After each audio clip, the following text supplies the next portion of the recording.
Hello everyone.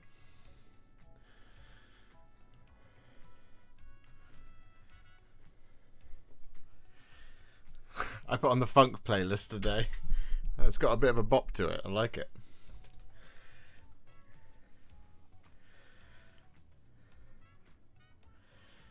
How are we doing?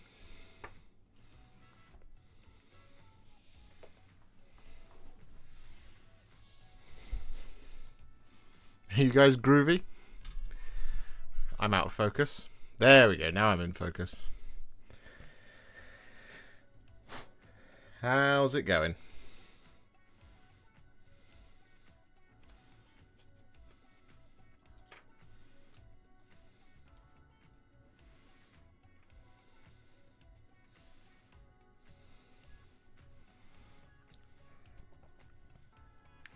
You're back again? I am. It's Monday.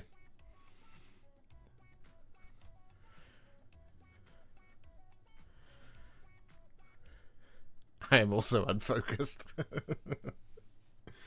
It's one of those days, isn't it? One of those days. What's this month's Tales theme? It is the end of all things.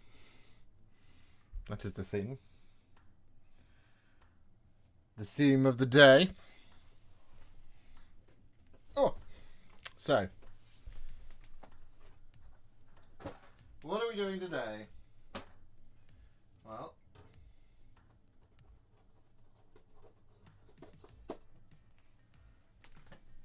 I'll show you. I'm just collecting everything that I need. Today, we're going to be building the Halls of Thranduil. Is what we're going to do.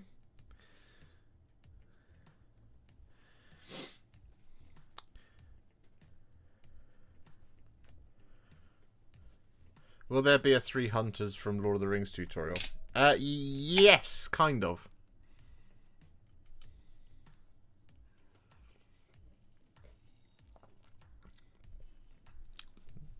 So, here's what we got so far. That is built. We have Legolas. This version. Come on. Focus, camera. You can do it. There we go. So we have Legolas. There we go. As you know, we did Thranduil on his elk. We have...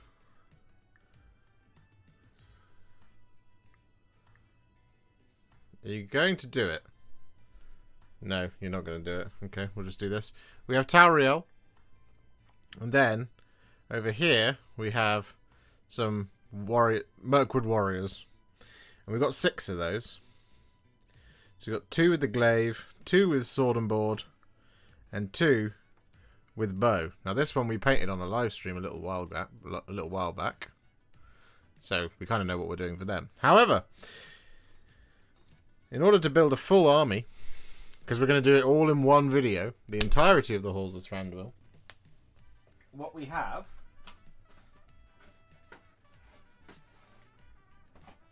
to go along with that is Mirkwood Armoured Elf Cavalry. We have Mirkwood Rangers. There they are. We have some Palace Guards as well. So we're going to be building a whole sprue of this, and hopefully get round to doing the cavalry as well. I don't anticipate the cavalry being particularly fun because they're in fine cast, but there we go. So that's what we're going to be doing today. And I actually haven't had a look at any of these sprues. There we go. That's the fine cast Mirkwood Armoured Cavalry. Gross. But yes, we are going to get it all, hopefully get a good chunk of this built today. It's MESBG after all, so hopefully these models aren't the worst. So we'll have to see if there's any instructions in here first of all. That's usually a dead giveaway that it's going to be tricky. Nope, there are no instructions in here. So this is what we have. So this should be 2 identical sprues of Mirkwoodians. It is indeed 2 identical sprues of Mirkwoodians. These are the Rangers. So we only need to build 10 of these. Because I've got a whole list. So by the end of this project, there will be one video where you can build and paint the entirety of the halls of Thranduil in one single video. So that'll be fun, I hope. So interestingly, we do have some assembly.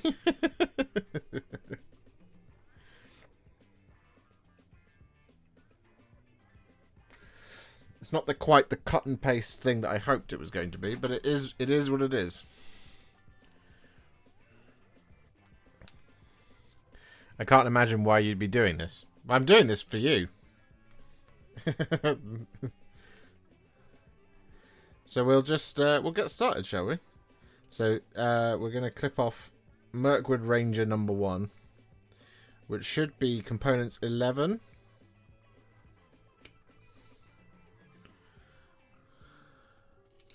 And 12. By the looks of things. This is going to be one of those ones where you should use every single thing on the sprue. But you won't necessarily know if you if you have. So that should just go together like that. So it's a 2-piece model, so it's not the end of the world, that. We do need to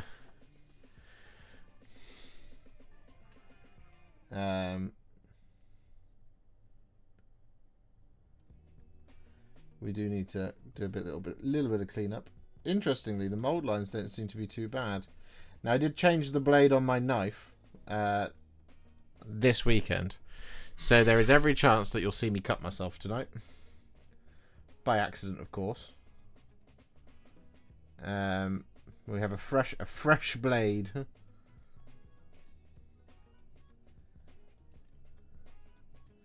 The shards of hobby knife. The blade that cut the Josh.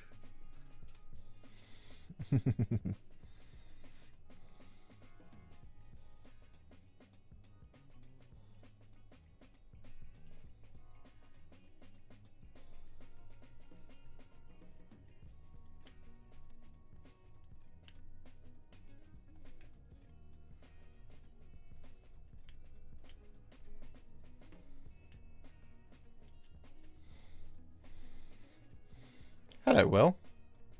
Thoughts on Artist Opus versus GW layer brushes? I use GW layer brushes for, I'd say, 95% of my stuff, because you want something kind of cheap and trashy to do a lot of contrast plus work. But not like so cheap and trashy that it becomes a nightmare to use it. That's why I use GW brushes. I wouldn't use an Artist Opus brush to be the workhorse for everything that I do, because that's just expensive. Because the brushes will get trashed, you know.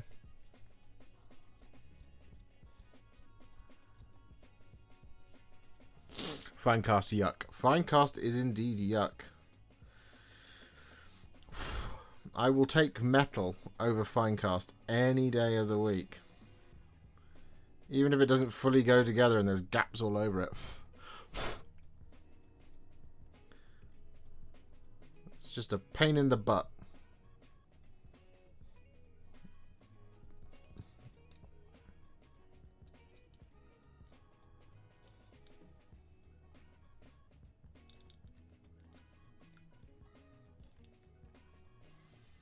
Looks like Blood Angel's colours.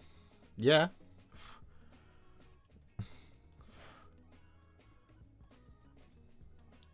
That's definitely what I'm working on at the moment.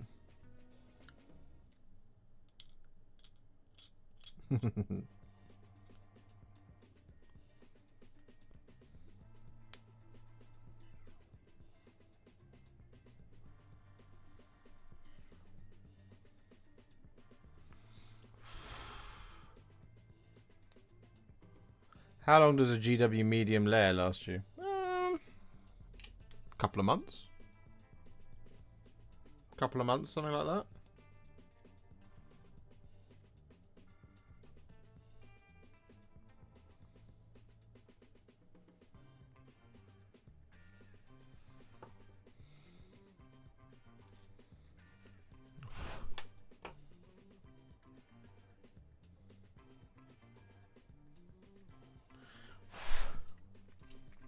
Alright, we are one model down. Let's go, baby.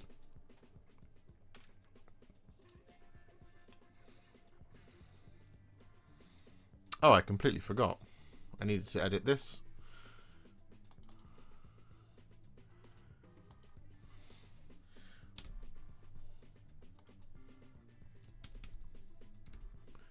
There we go.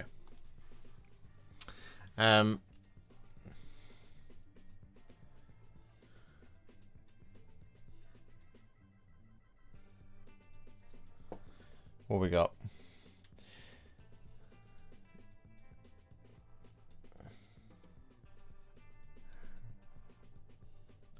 How you go in there like that?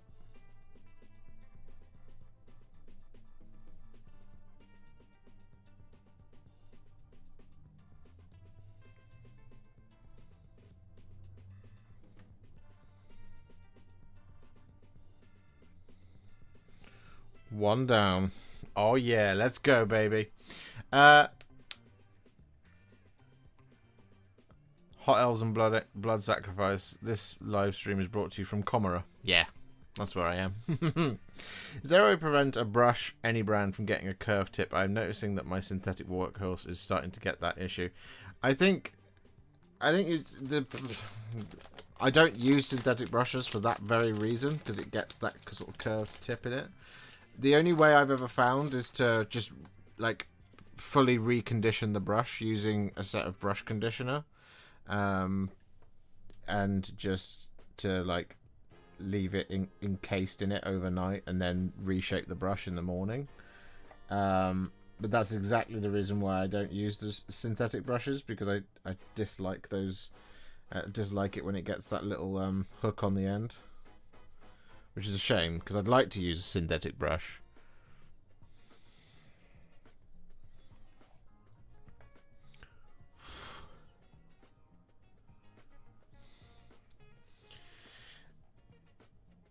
What do you mean, fine cast yuck? You're telling me you don't enjoy miscast bubbles, those little bit of triangular flash in all the nooks and crannies that you miss after priming? Yeah! Shocking, I know.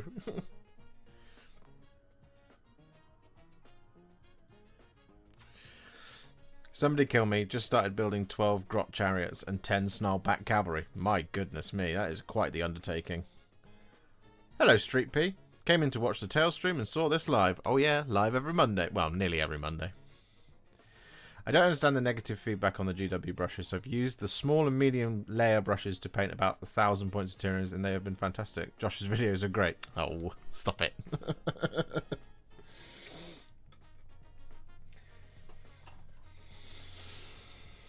It's because, proportionately to what they are, there are cheaper things available. If you see what I mean.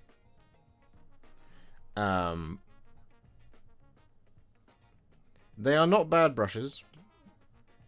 They're just a little bit more. You pay a premium because it's got the Citadel name on it.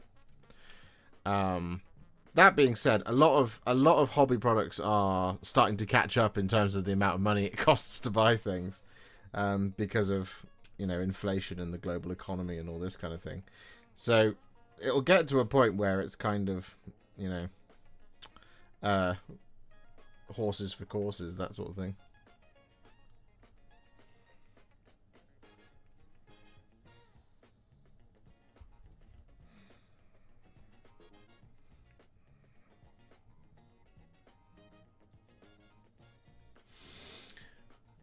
I got that on my fine hairbrush as well, but granted, that was after years of use. Yeah, so my brushes don't survive long enough to get years of use out of them.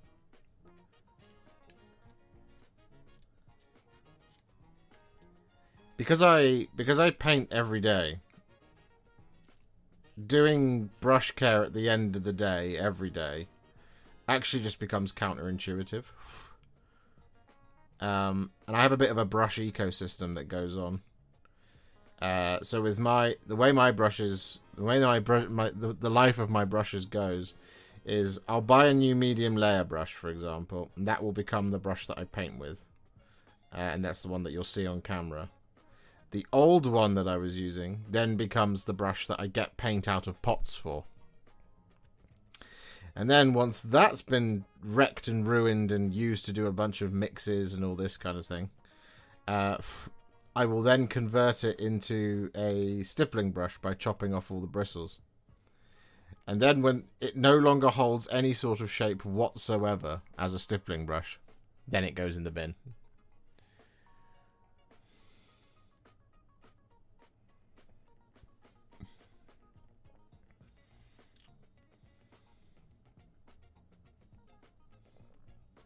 You were told everything else was magic. Did I lie to you? No, I do this all day, every day. When I'm not having sleeping issues, I go to bed at 4:30 in the morning. I wake up at 10:30 at 10:30, 11 a.m. I'm up here by 12. Do a couple of hours, then I do lunch. Then I work through until about 8 o'clock. Then I have my dinner. And then I work through until 4:30 in the morning again. That's what we're doing.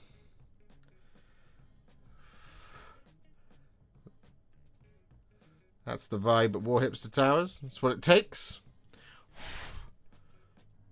That's what it takes to produce the amount of content that we put out.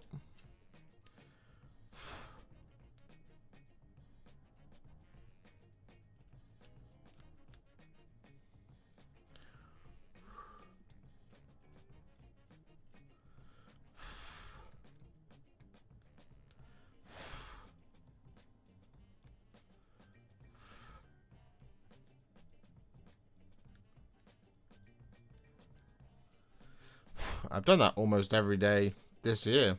There's been a couple of days where I haven't been able to because of illness or because of heat.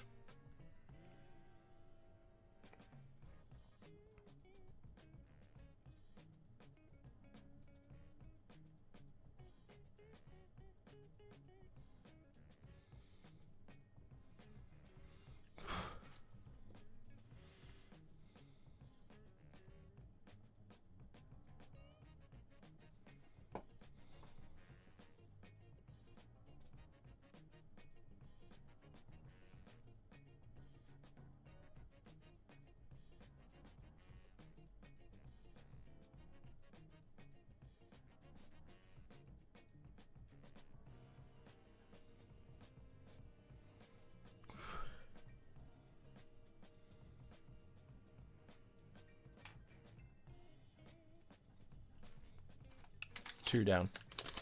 Can I ask what has been your most favourite model to paint this year, sir? This year?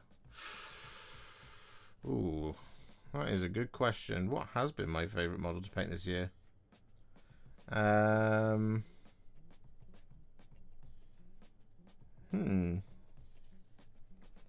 been a reasonably... I was saying this the other day on stream. It's been a reasonably kind of a bit of a quiet year. I struggle to remember what we've actually done. That's the other part as well. I can basically remember what I did in the last month. Let's have a look.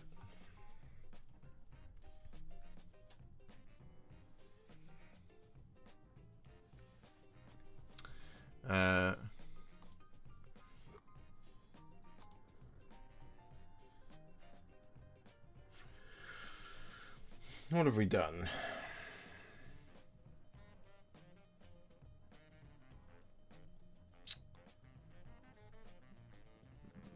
Logan Grimnar was pretty fun. Prince Imrahil, he was awesome.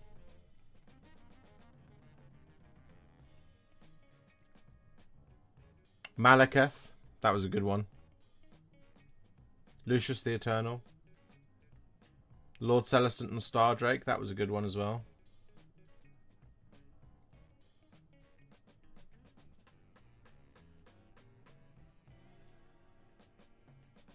Vampire Lord on Nightmare Steed, that was a really fun model to paint.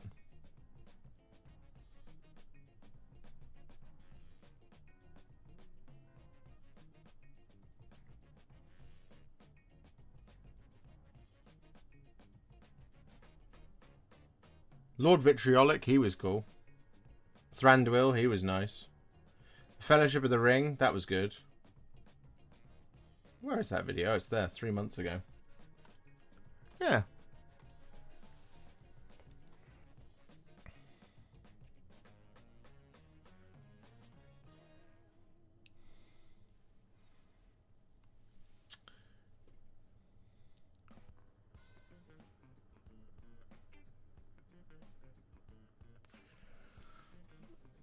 Ba-boo, boo, boo.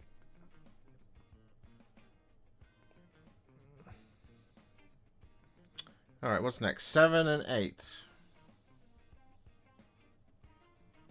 Yeah.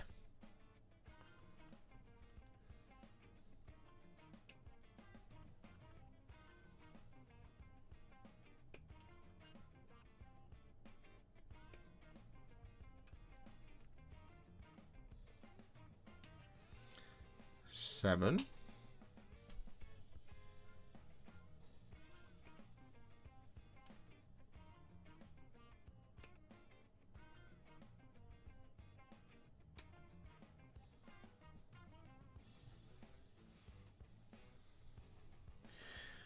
I never know about Lord of the Rings enough about Lord of the Rings to follow the miniatures line. It's always human men with horses and the occasional baddie in my head. Oh, there's a lot more to Lord of the Rings. There's the Great Eagles, the Ents, many trolls.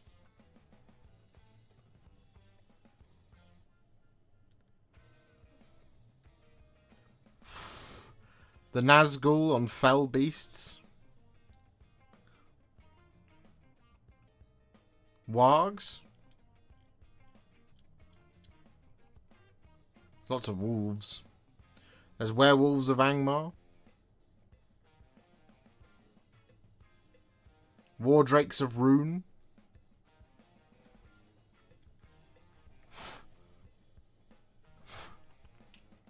Beornings.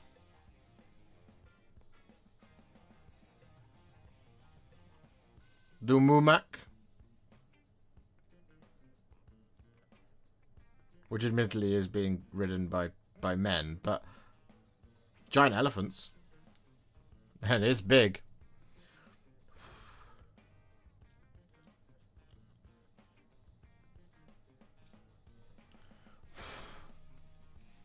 I'm pretty sure your most favourite has to be Thranduil or Frecker.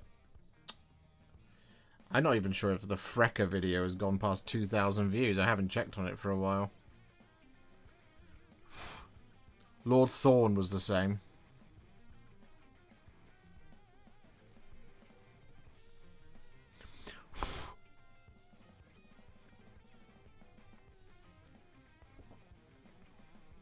Don't forget hobbits, though they would be children to your eyes.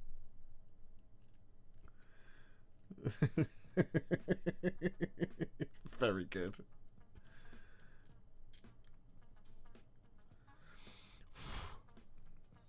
The good news is, James, if you want to follow the MESBG line, starting in December,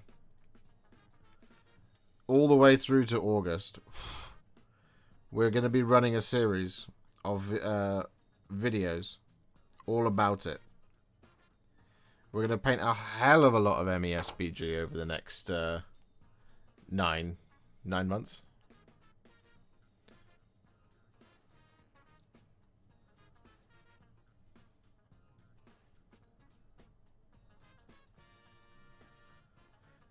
As I get ready to go to Ardacon.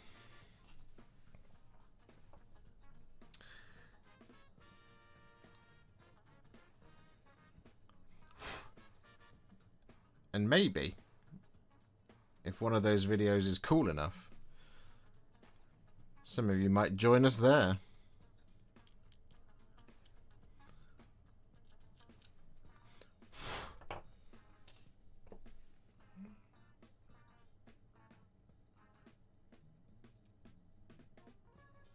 For a weekend of fun,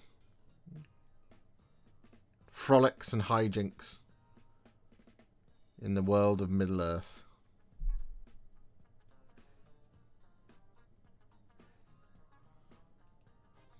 That's a cool model.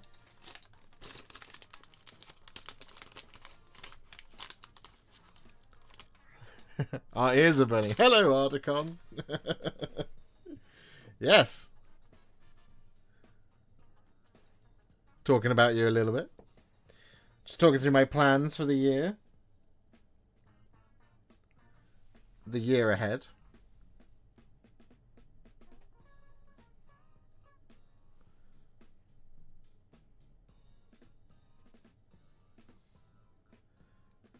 With more painting content than you can shake a ruddy great stick at.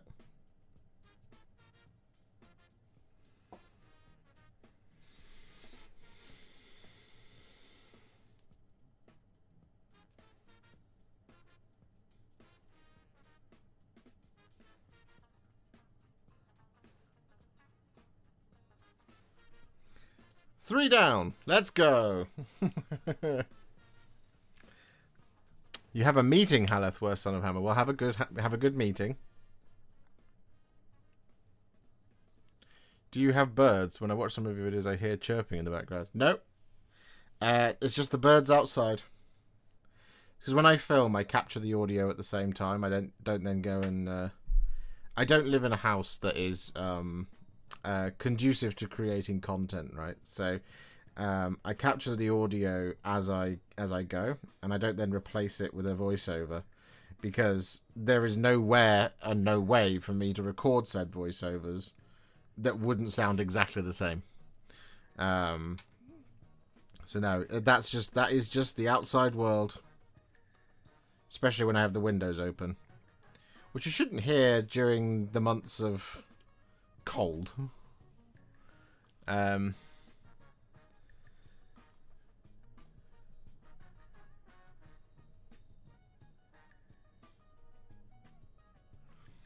Is it the robins? No, unfortunately, it's quite often just a couple of pigeons that live on the roof.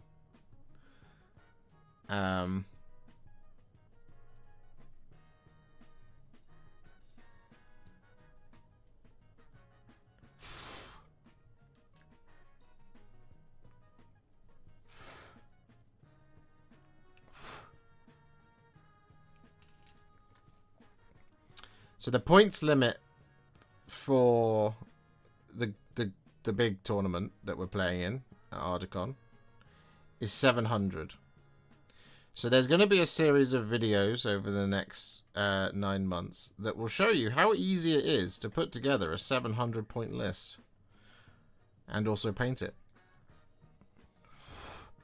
We'll hopefully get some games in over the next 9 months as well, so that I actually know what I'm doing when it comes to playing at the event. Otherwise, my very first opponent is going to get very, very impatient with me.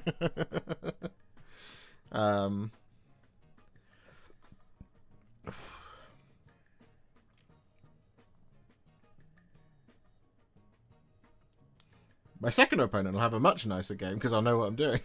but my first opponent...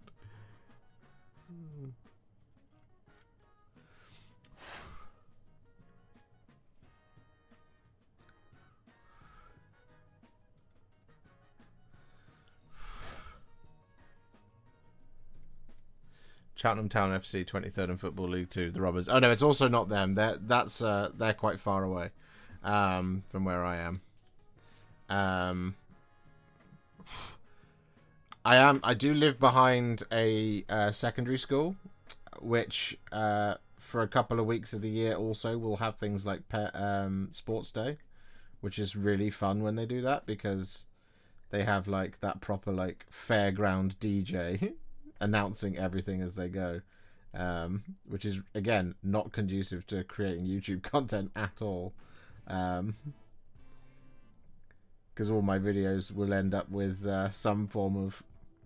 And coming in first place we have Richie Best, and I'm like, oh good lord.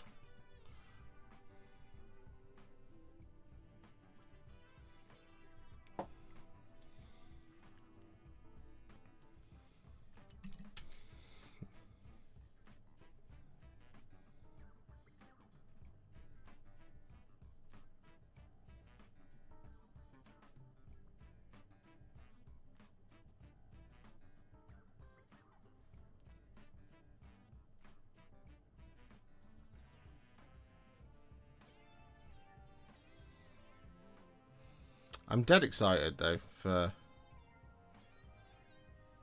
Articon. It's going to be really cool. I know where I need to tune in every Monday between now and August. Well, yes. Funnily enough, it's 9 months, which could mean that there's going to be 9 videos. And I know that sounds like we're just going to paint one of each of the the Fellowship or a Ring Wraith every month, but no. I won't give away too much. But yeah, we've got loads of really cool stuff. I'm just kind of getting it all together as at the moment, sort of piece by piece. So we're building, as I say, we're building Halls of Thranduil right now. We're almost halfway through the first sprue.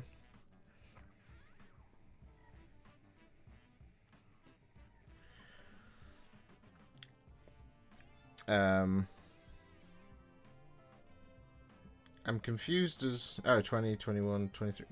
Maybe, I don't know.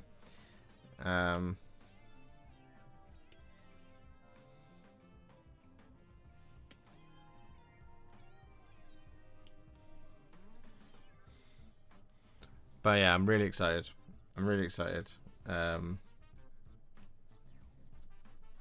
hopefully... we'll also move house in between there somewhere, so I can get it all on display for you guys, so you guys can see it and see the incredible collection that we'll hopefully have. And one of the things that I think I've talked about this before on the live streams. One of the things that I'm really excited about, and the thing I love so much about painting MESBG, is this is where my real love for tabletop really began. Back in when I was a young warthog, you know, with the viewing of the films, but also just, you know, the first couple of models. My first trip into Warhammer was before that. I was 6 years old and I got a free Necron from a magazine, but I didn't really fully become invested until Middle-earth strategy battle games. And then, of course, the magazines as well, as everyone... so familiar to a lot of people. But I was young and bad at painting. So I don't have a lovely collection of Middle-earth models. I have an incredible collection of 40k models, incredible collection of AOS models that I'm extremely proud of. I love all of my miniatures, but what I don't have is a massive collection of Middle-earth. And that is what I want. So I'm very, very excited to have an excuse to spend a year producing some awesome content for all of you to do the same thing. But also just for me to really kind of just enjoy myself with the hobby very much. And of course, we don't know what Games Workshop are going to release for it either. You never know what might happen over the next year. Maybe those new riders that everyone talks about that says I have, but I definitely don't, will finally appear. And then I'm really in trouble because, well, I've got a lot of them to do. The old ones. So I need to get them done. So I'm hoping maybe during the December months I'll paint a bunch of Knights of Rohan and Riders of Rohan as well, to just finish off a Rohan list. Because if you haven't already seen it, ladies and gentlemen, we did release finally, to not very much applause, but we did release finally our Contrast Plus How to Paint, our Ultimate Contrast Plus Guide to painting horses. We released that on Saturday. So that should be available now for you to peruse.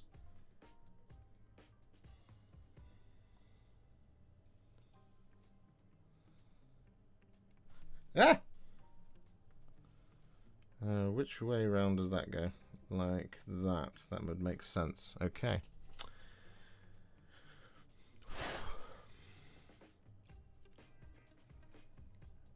Really exciting. Thranduil on Elk possibly has my vote for the most gorgeous sculpt in MESBG range, and the Mirkwood Ranger and Palace Guard plastics our fire. Looking forward to following your work in progress. Oh, thank you. Oh, no, that goes that way. Yeah, so obviously we did Thranduil not too long ago. So this is basically the companion video to him. And I was gonna do him in this video, but I ended up not doing that because after painting him, I was like, yeah, this video's long enough already. I don't need to add 5 additional units. You know, Rangers, Legolas, Tauriel, Palace Guard, Armored Warriors, and, you know, otherwise it will become almost as long as the Battle of the 5 Armies as a video. So we'll just break it up a little bit. But it should be a one-stop shop for all things. I possibly need to get hold of Thranduil on foot, which is again another unfortunate Finecast speciality. So we have to do that as well.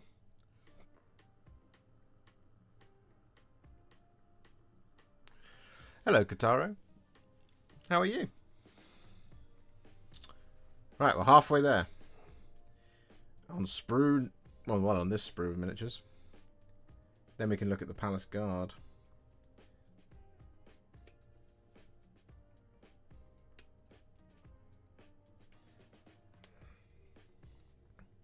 Uh, 16 and 17.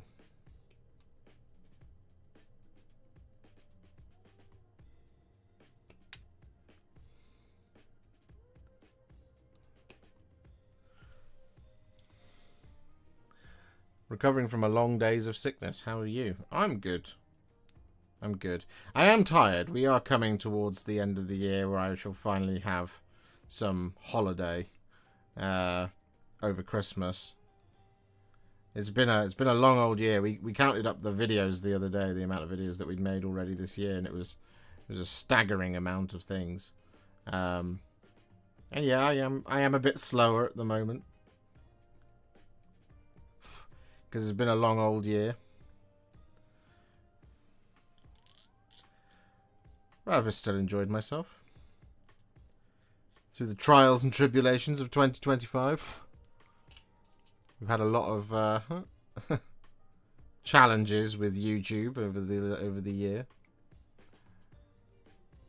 They made at the top of the year, for example, when we began, we were pulling in, or we were growing by about 2,500 subs a month, and everything, and there was much rejoicing. And then they made a change to how content is discovered, and it bottomed out around middle of the year, so it's become a little bit harder to grow a YouTube channel without being controversial.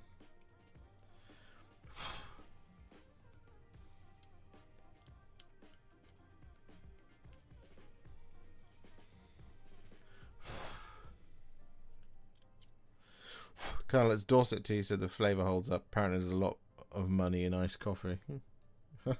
I feel like I'm interrupting a conversation there. Please do carry on.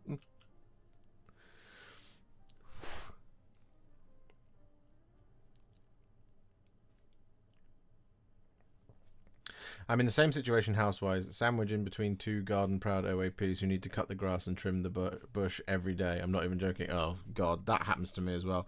My downstairs neighbour is obsessed with pressure washing her patio, and she does it endlessly during the summer, and she'll do it for hours because I don't think she really understands how to use the pressure washer effectively. She does it really slowly and really methodically, so it's like flagstone by flagstone. I'm like, the whole point of doing this with a pressure washer is that you could do this quickly, and she takes hours to do it.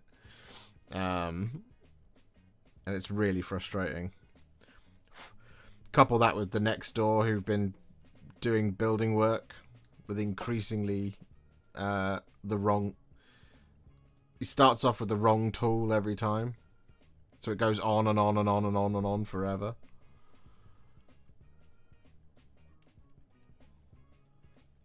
So as an example, he was...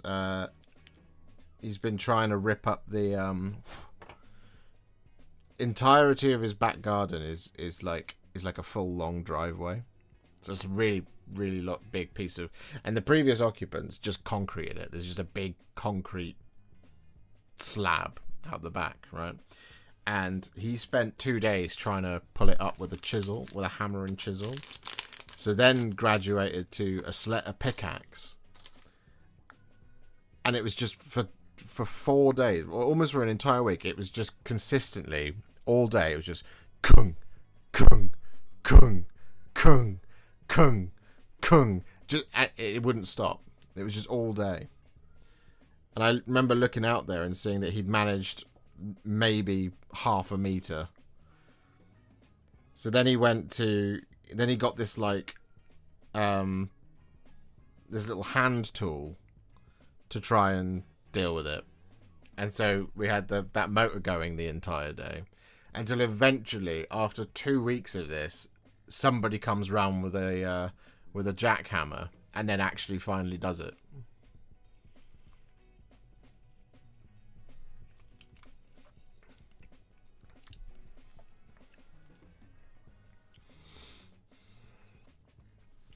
And like when he was trying to cut down the tree in the front garden, it was the same thing. It just kept going on and on and on and on. It was just like, at one point there was an electric like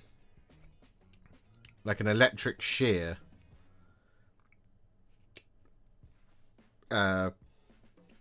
like tied to a broom handle that he was trying to do the top of it with. And it kept going really close to the power line that's outside. And I was like, I'm going to watch this man get electrocuted. So just hire a tree surgeon.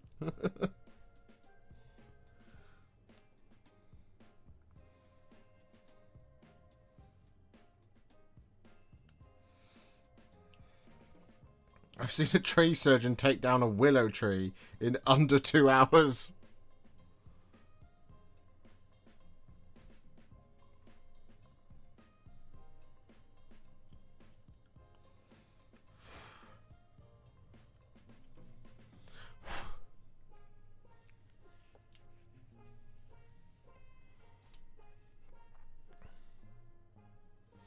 At least you do not wake up to a jackhammer going off. Oh well, that's the thing. When it does wake me up because he starts at 8-9 o'clock in the morning and just goes through until 6 o'clock. And like, because I'm sat here trying to record, I'm like, I've got to wait until he has a lunch break where I can do an hour of recording before he's back at it again.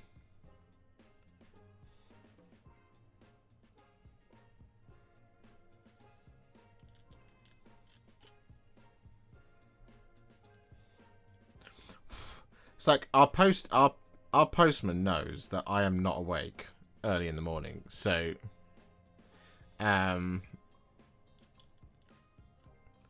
they always come around 2 o'clock. If they need me to sign something, they definitely do that. Because they know.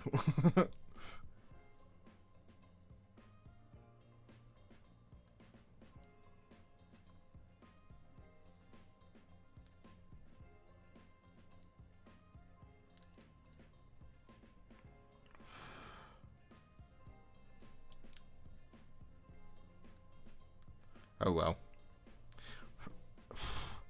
Eventually I'll have a proper sleeping pattern. I've told myself that once we get to 100,000 subscribers, that's when I'll chill out a little bit. Have some early nights. Have a little rest.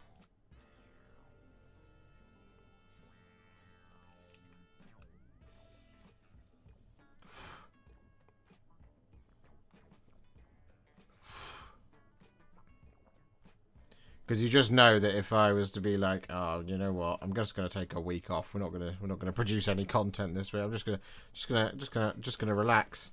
And we're not at 100,000 subscribers. That'll be when everyone will be like, well, he's gone now. He's not doing any more ever again. Bye. Unsubscribe. And I'll come back to it and be like, why am I lost 10k? Damn it.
I'm still shooketh that next Tales is the last one. How will I stay motivated? I put in more this year than my other years combined, I think.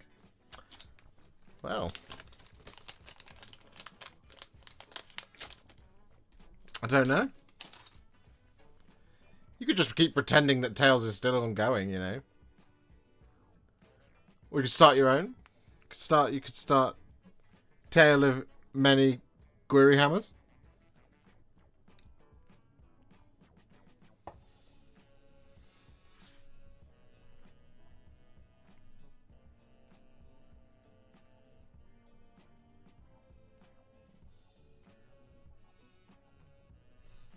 It won't be gone forever. It will come back. We will do a season 4. I don't know when, and I don't know how, and I don't know what the format for it will be yet. Won't be too dissimilar to what it is now, I suspect.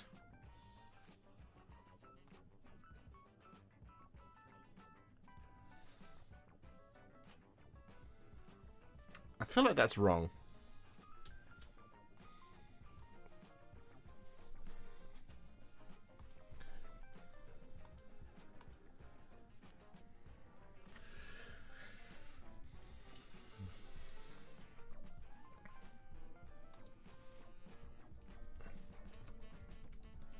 Let me have a look. Oh no, apparently that is correct.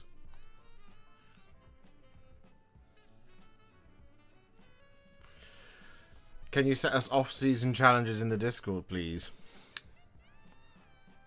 Well, I'll have a think about it.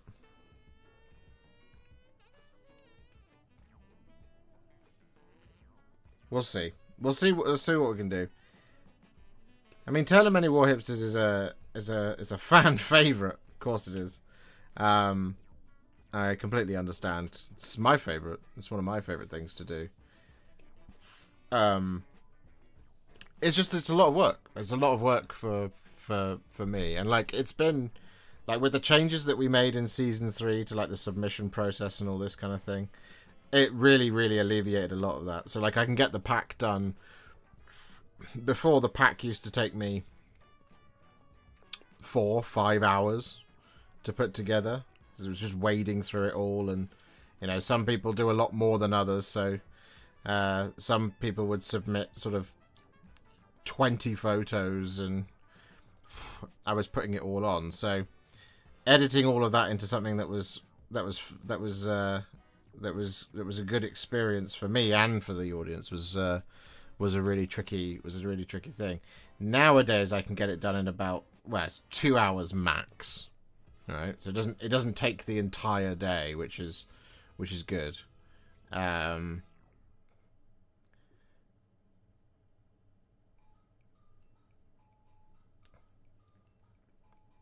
And it's an important series as well in terms of me getting to be able to see what all of you guys are up to. I love seeing all of your work. You see my work on a weekly basis.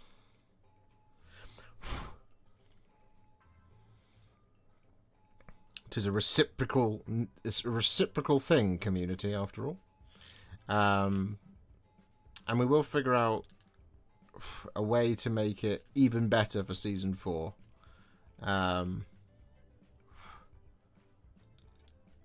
But we have to. I have to do it in series, because if it just runs perpetually, it would become really, really, really difficult to manage.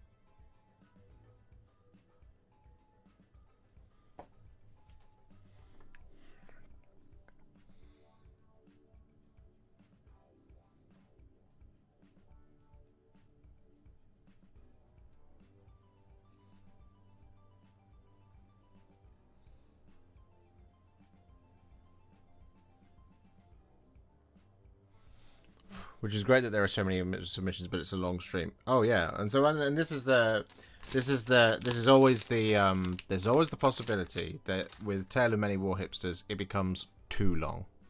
You see, like let's say there is a scenario where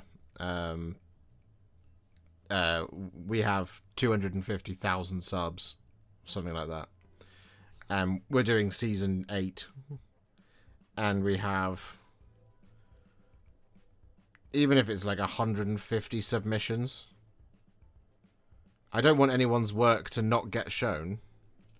So that stream will be like 12 hours long. Which I can't ask anybody else to do,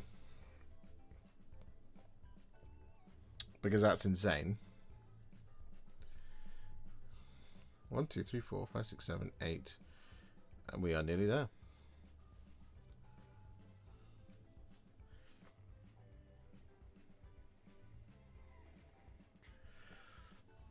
Hello, Mini Painting Dad. Good evening, GameX.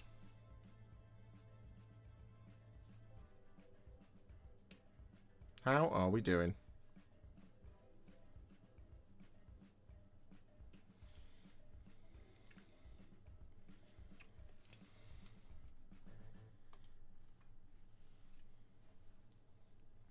We're getting close to the time where I have to remember to do the YouTuber-y thing.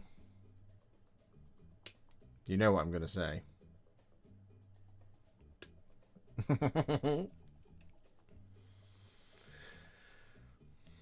Can you please say hello to my wonderful husband Bradley, who always watches you? He now has our kids Ollie and Sophia involved, biggest fans in the Digby household. Well, hello Bradley, Ollie and Sophia. And Katie, hello. Welcome, welcome. I hope you're watching. I hope you're enjoying it. And thank you very much for supporting me and enjoying the content. I very much appreciate it.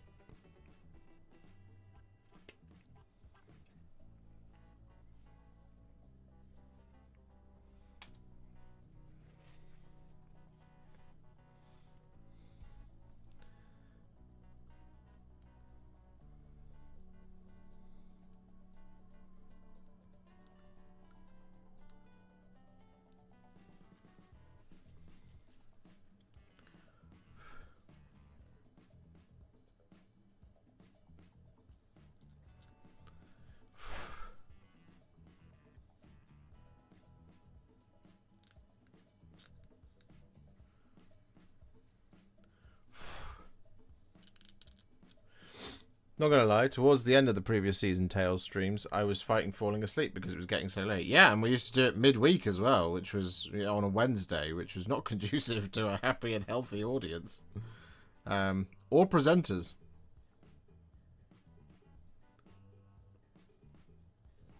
Well, it's fine for me, you know. I was up for many more hours after it, but that's the thing. Hello, Adam. On the train home, watching Josh build MESBG. Life is good. Life is pretty good, isn't it?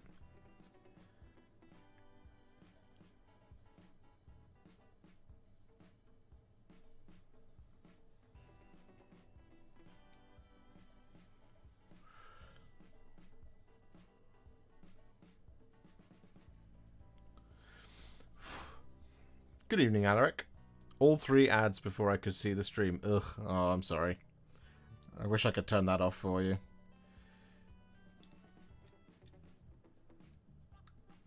Be really nice if YouTube had the Twitch feature where if you were a member of the channel, you never had to watch ads. That would be good.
Do you know what? These Mirkwood Rangers, they're very dynamic. They're very interesting to me.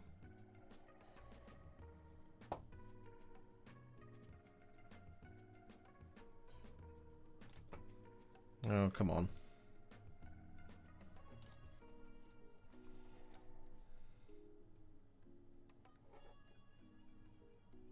Shame you can't just run an army of them, I don't think. They're all equipped with bows after all.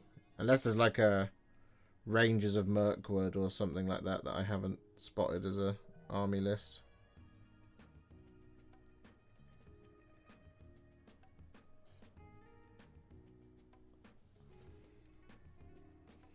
You have a bow limit after all. 33% of your army can have a bow.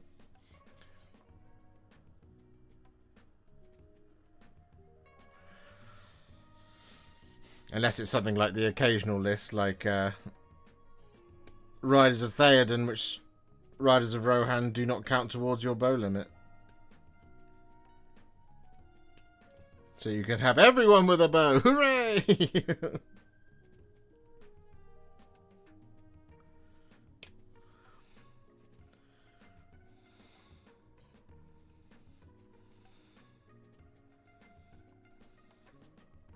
Okay, someone's missing a quiver. It's you. Ha ha ha.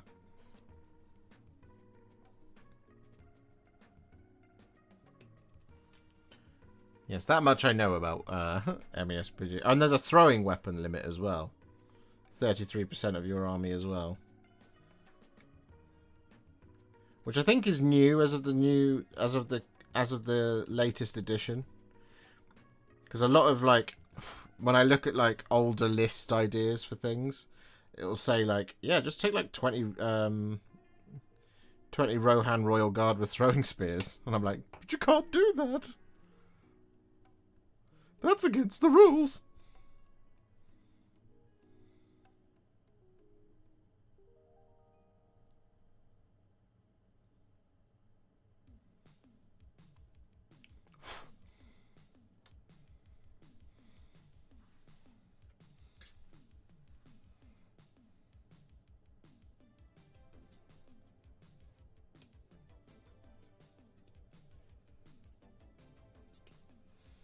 We have cleared a sprue. Into the bin you go. Hey.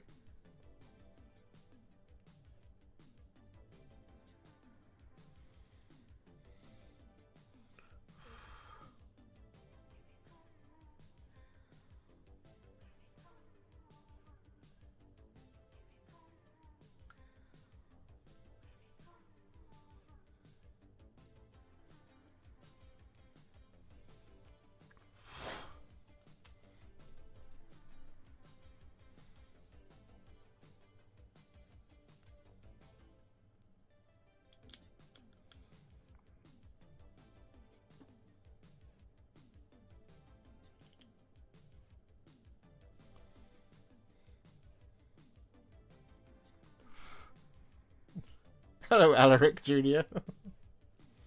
How are you doing?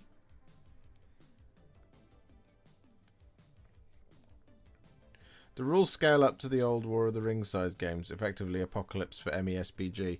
I don't know if that mode is still there. I think the rules do scale up like that. It'll just it obviously it takes the amount of time, because as I understand it, it's kind of, you have a you go I go, you go in terms of the activations and actions and things you do. So I think with the movement phase, correct me if I'm wrong, MESBG experts, but I'll move something, you move something. Is that correct? Or maybe all of the movement happens and then all of the shoot or something like that. But it's a lot more interactive.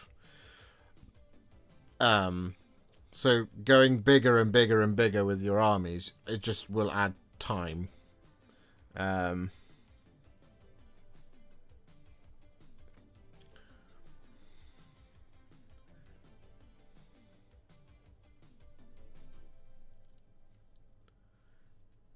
I go, you go for each phase. Yeah, there you go. I think the old battle companies, again, I really don't, I'm not an expert on this front, but I think the old War of the Ring style, big games of it, used to do it based on war bands. War bands would do I go, you go. I think. So you'd have Imrahil and 12 Knights of Dol Amroth, for example, and they would all move, and then the opponent would move their 18 orcs, Mordor orcs or whatever. I think is how it used to work.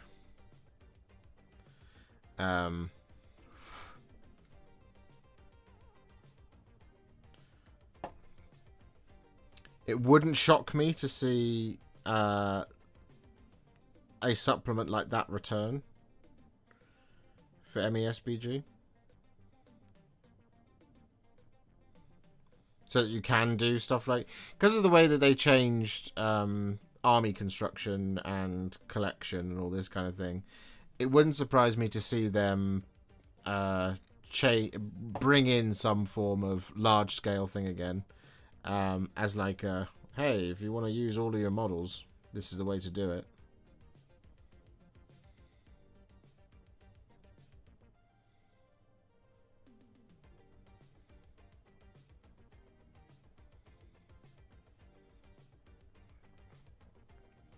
I would like them to redo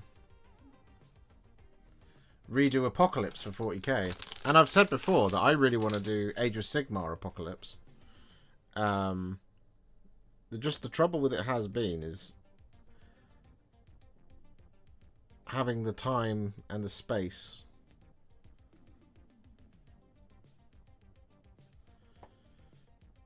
And the models. Not everybody has obsessively large collections of Age of Sigmar like I do.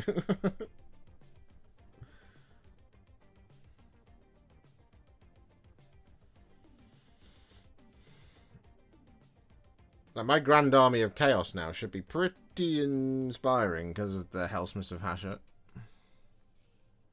Actually, I haven't played with that army list in the app. Right, we have done 10 Rangers.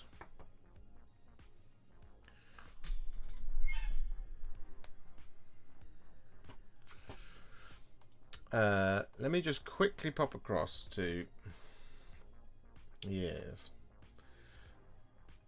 you.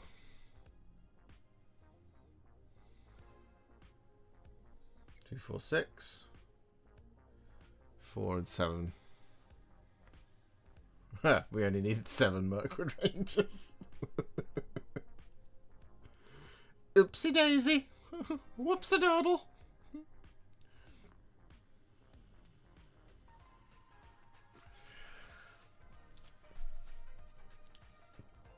So as it stands, right, we have Legolas here. According to my list, he runs with 4 Mirkwood Rangers. We have Tauriel, who runs with 1, 2, and 3. So for the sake of argument, we'll just do that. But for those of you who are interested in such things, as an army, as a set of as an amount of points, right? What you see on the table before you in terms of Rangers, Legolas, and Tauriel is 175, 280, 340 points. That alone, 340 points.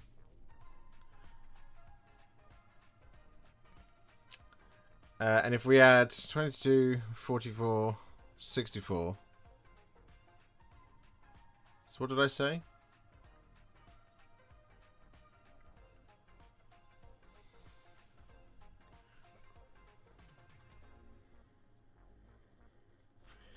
$275, 280, 340, 404 points. So this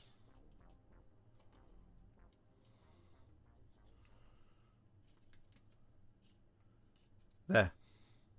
That's 440 points. And given as the points limit is 700.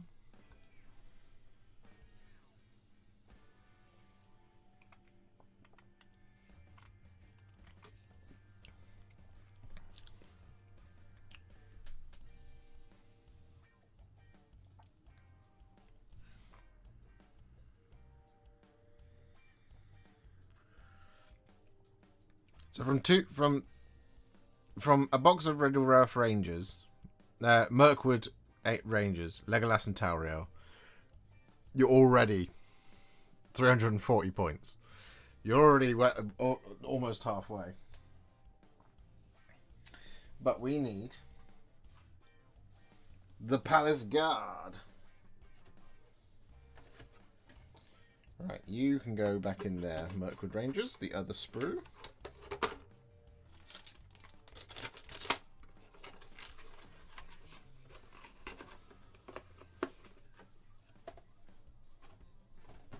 And this is it, Palace Guards.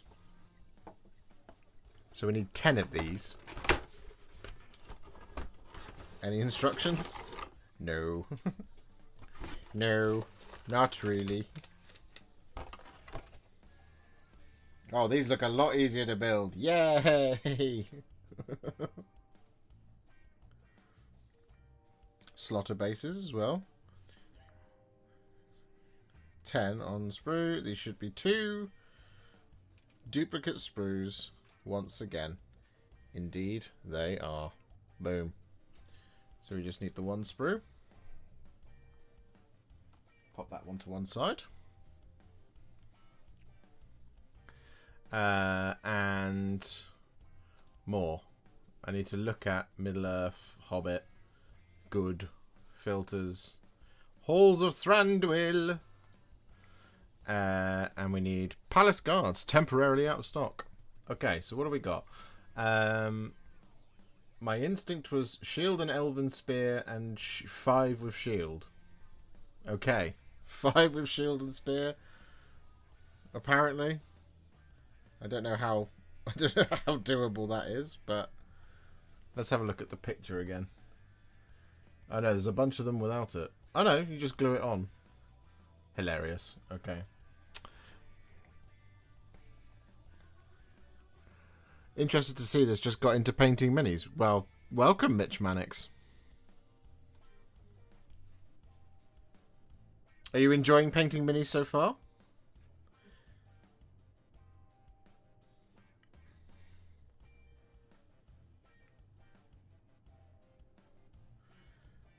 I am muy confused. Okay, so there's...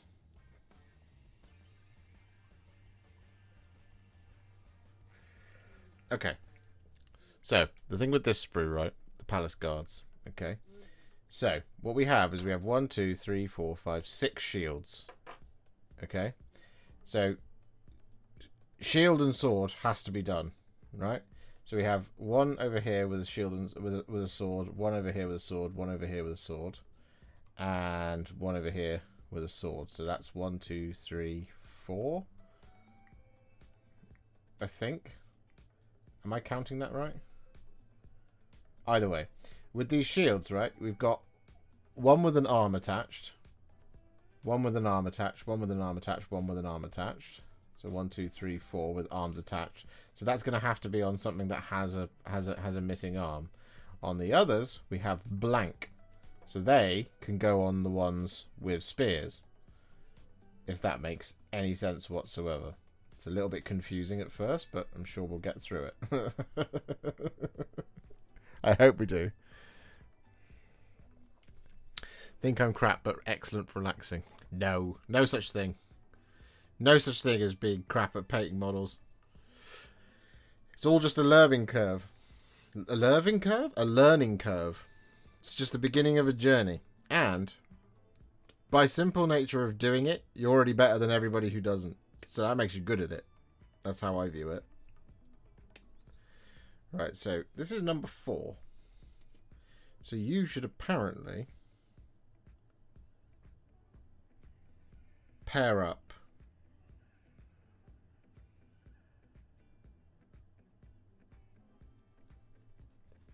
oh, this is going to really confuse me. With one with an arm.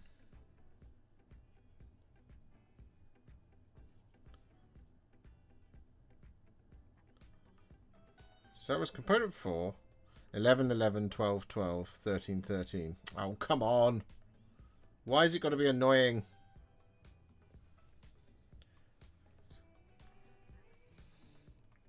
Let's just clip off all of the ones with a sword. Let's do that.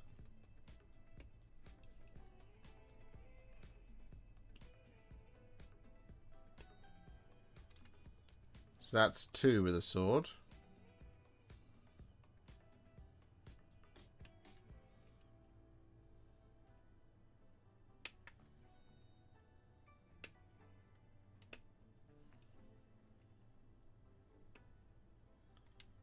That's 3 with a sword.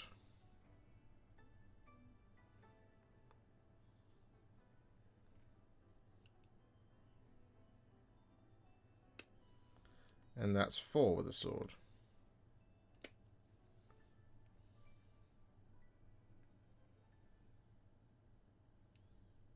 Oh, come on. There we go. Right. So these should all line up. Those Palace Guard. These are Palace Guard.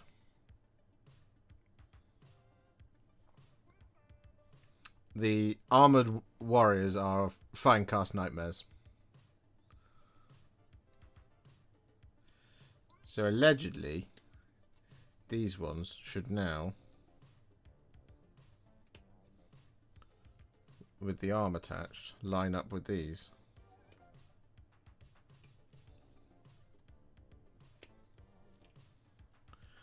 One, 2.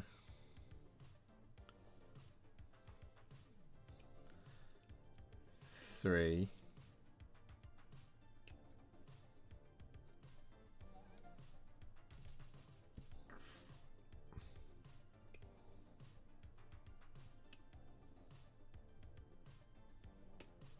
And 4.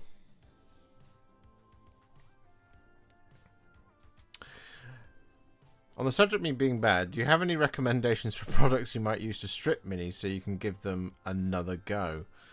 Yeah, there's a couple of options out there. There's, is it called? Some people will swear by BioStrip. Is it called BioStrip 20?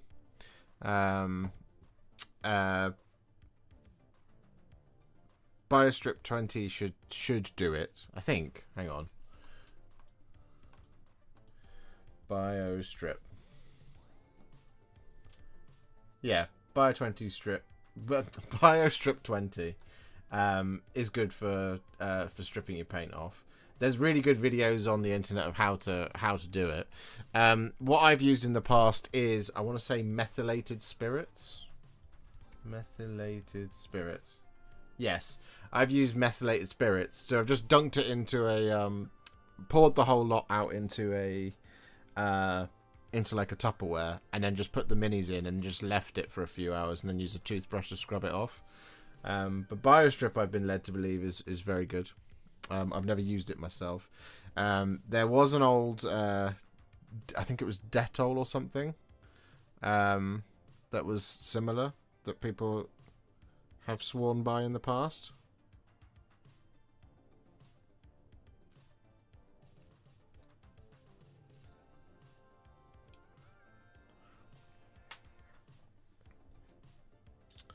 Off to meeting. See you all later. See you later, Chris.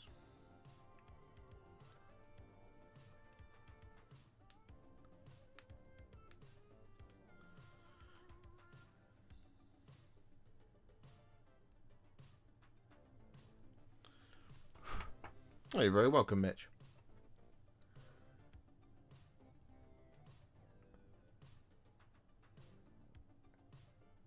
I mean, it looks right. Right, so here's the palace guard. I'm going to pull the picture up.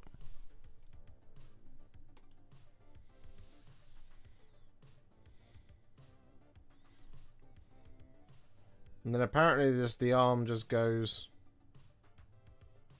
there.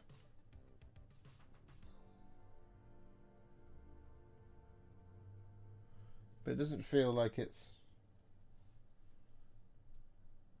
lined up enough. See what I mean? Hang on, let me clean all these shields.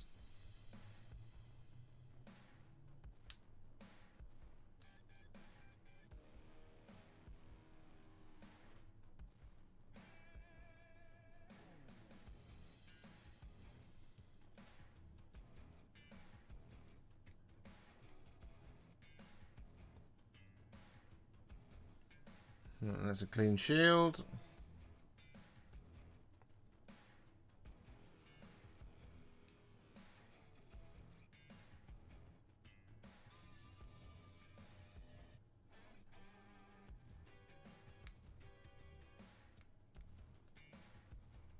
That's a clean shield.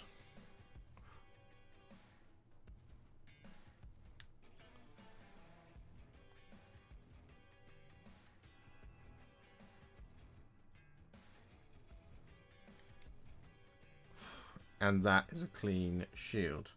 So these shields, like you said, look, they all look exactly the same to me, the arms.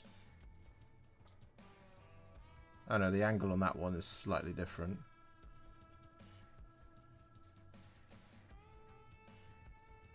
And on that one as well. Interesting.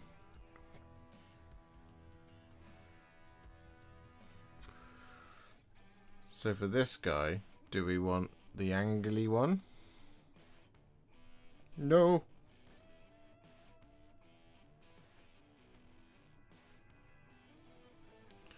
Or do we want the non-angly one?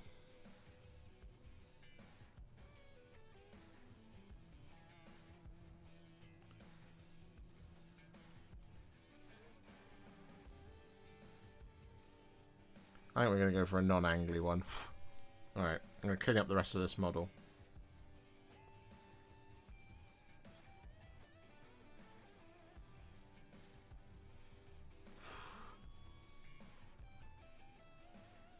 Problem solving. It's always good, isn't it?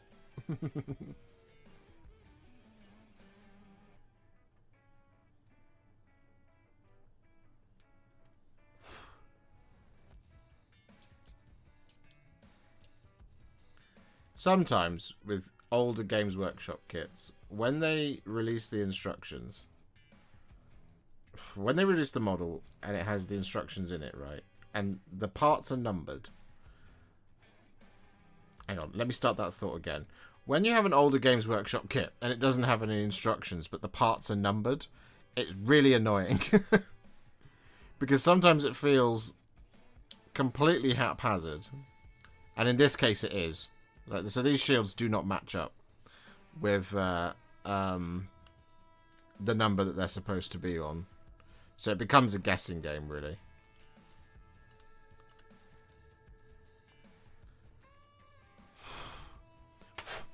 Even if it's just a little gentle instruction here and there, I would much prefer that over having no instruction whatsoever.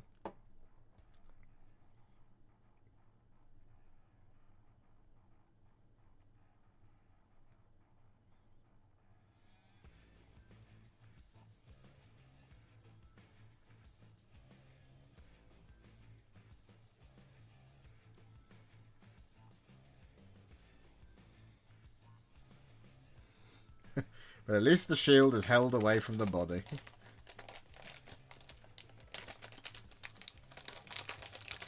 I suppose it has that going for it. Yeah, that needs to be glued in. Alright.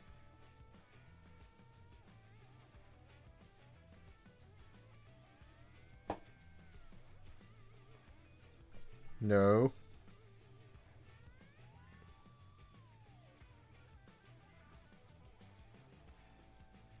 I've been very lucky with all of my drops so far today. There we go. One down. We did it. We did it together. 505 painted. Bloody hell. Good effort. I think I'm on like 15. Well, I do this all day, every day.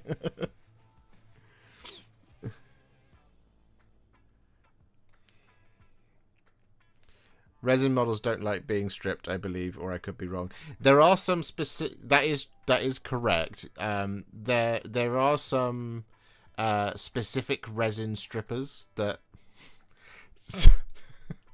some specific tools used for stripping resin that do work. It's worth just googling like model resin stripping or something like that. I knew it was going to be you, Alice, for sort of moment.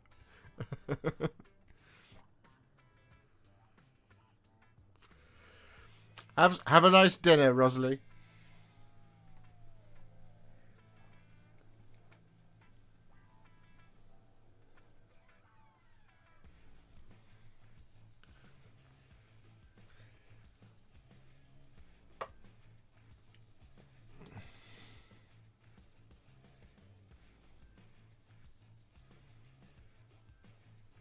Alright.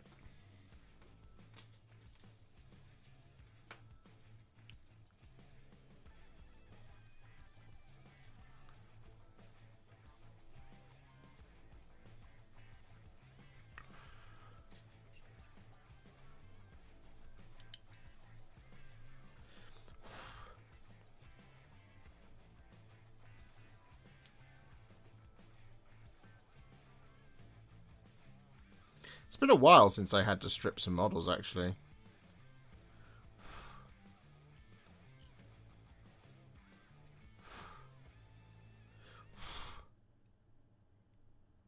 There was a resin model I had to strip. I can't remember what it was. I remember the last plastic models I had to strip was the Shining Spears because I used the Army Painter's matte white primer, and it was not a good primer can, and it ruined the Shining Spears. So I was like, well, off to the drink you go.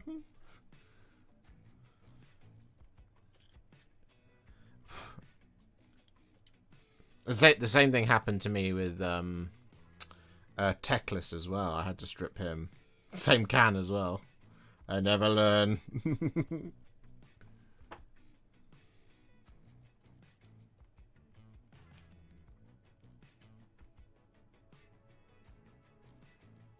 What's the angle of the dangle look like for you?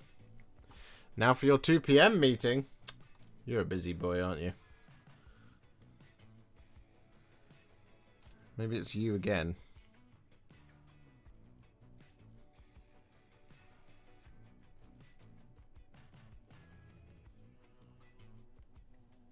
No. Let's go with that one.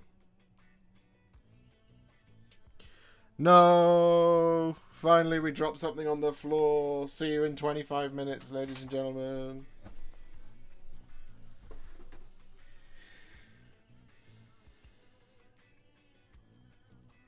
Ah, no, I can see it.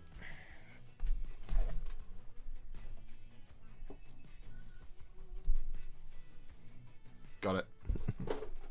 That wasn't as disastrous. Something just fell over.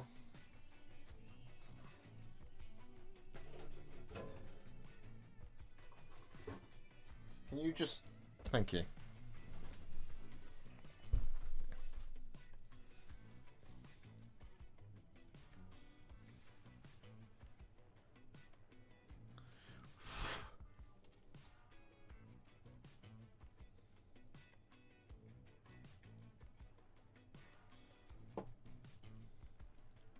I had the exact same thing with the army painter matte white, ruined the detail. Yeah, I've not had a good experience with that primer. I've had pretty much universally good experiences with White Scar. I didn't have a great time with Corax White. Like, occasionally Corax White primer was fine, and then occasionally it wasn't. White primer is just so hard to get right, apparently. No one seems to be able to do it 100% of the time. It's one of the reasons why I love Greyseer so much. I've never ever had an issue with Greyseer. Of course, it's not as bright as White Scar, so it's sometimes not appropriate for the really bright things. Particularly for, like, death factions and stuff. I always use a lot of White Scar for death. Because we end up using... to make them seem a little bit more ethereal. It's like a lot more shades and stuff. So having a brighter thing means a lot less, like, layering up in order to get it to look how you want it to. Just a little bit extra info. Hello, Captain Mannerings.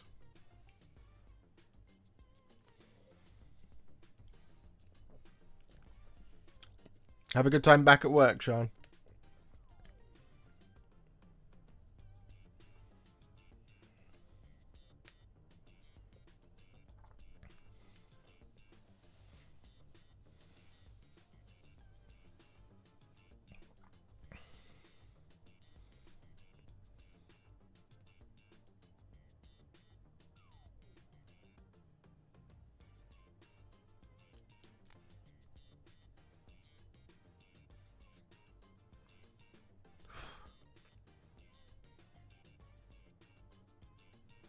Do you know what? For some ancient models, these are in pretty good nick.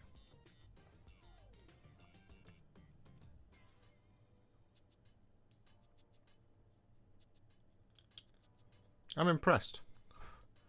There's not, like, the worst mold lines going on here. Like, the cleanup isn't too strenuous, which is impressive. I mean, it's still there, obviously, but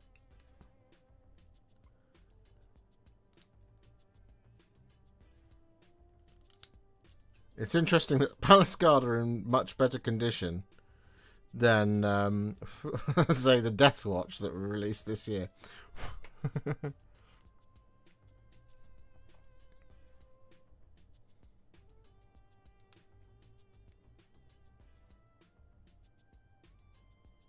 Lately, I've been brushing on primer by hand like a madman. Oh, that is crazy.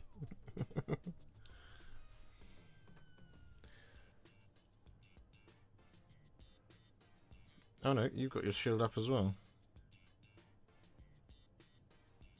Okay.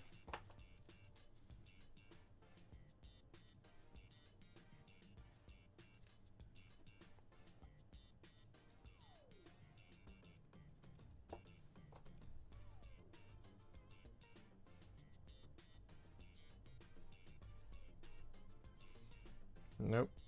I haven't got that right.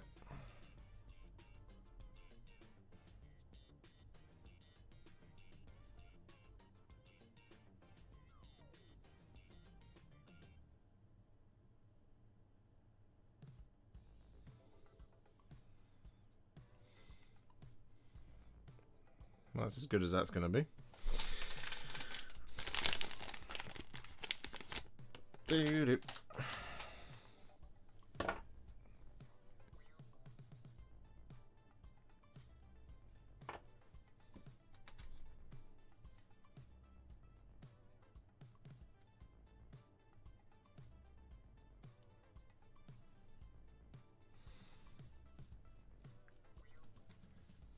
There we go. That's 4 with sword and board.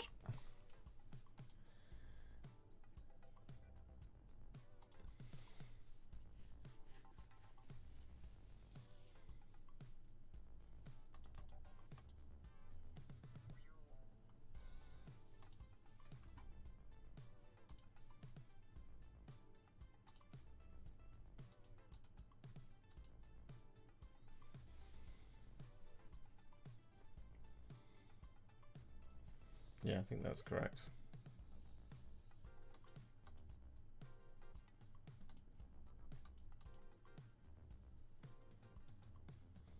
Yeah.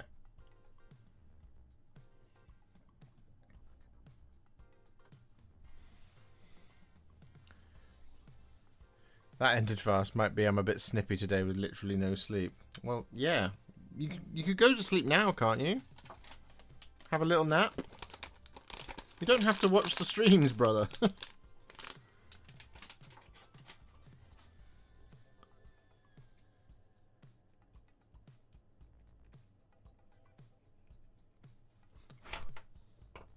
Ladies and gentlemen, can we?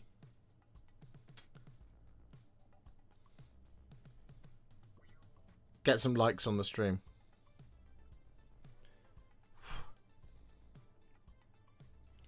We are only 11 away from 50. And that would be marvellous. I'm working and half my management team is on PTO, so I have to actually work. Ugh, lame.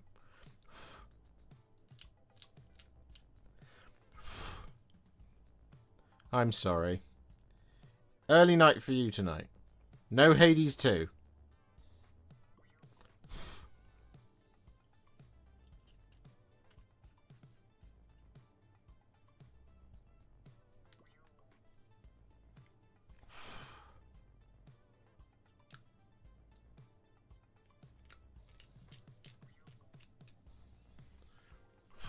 Last night was Anno 117. Yeah. See, I haven't bought that for that exact same reason.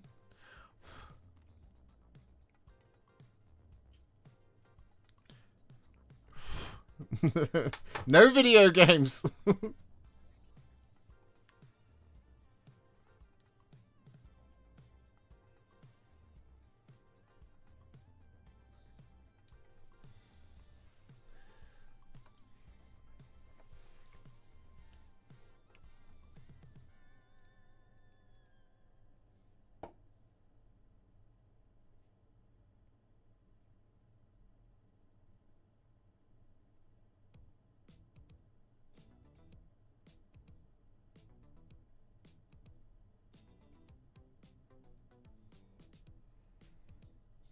Okay.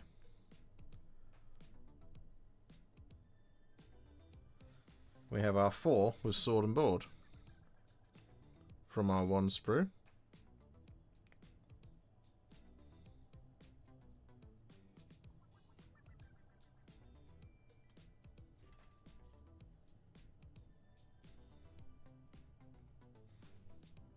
Nearly there. So we've got 6 more to do. So now I have to figure out how the hell we do them.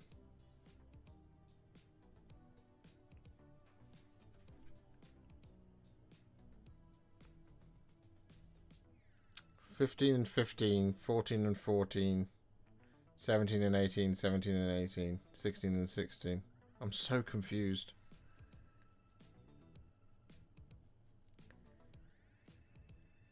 So confused by this.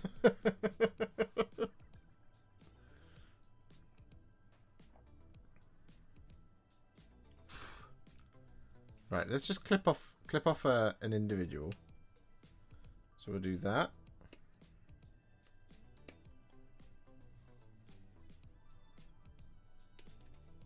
So there we go. We have a palace warrior. And then we need a spear.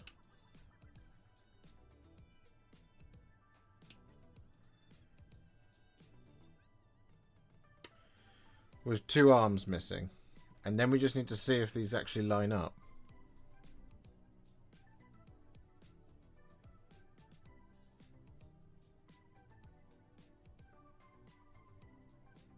And does that look right?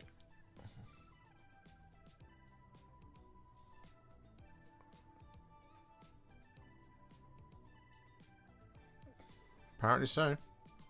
That's what it's supposed to look like, apparently.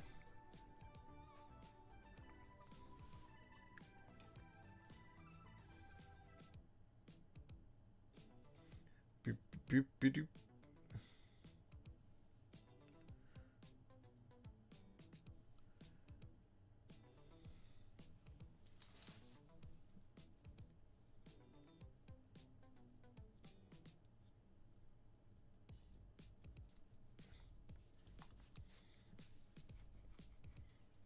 God, this is confusing.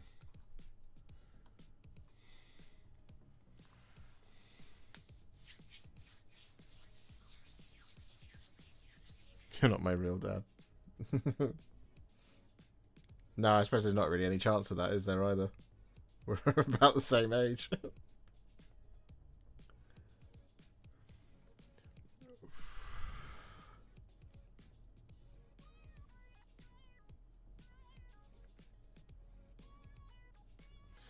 Thoughts on contrast paints? Well, you've come to the right place. I think they're the best paint ever. I use them for literally everything. They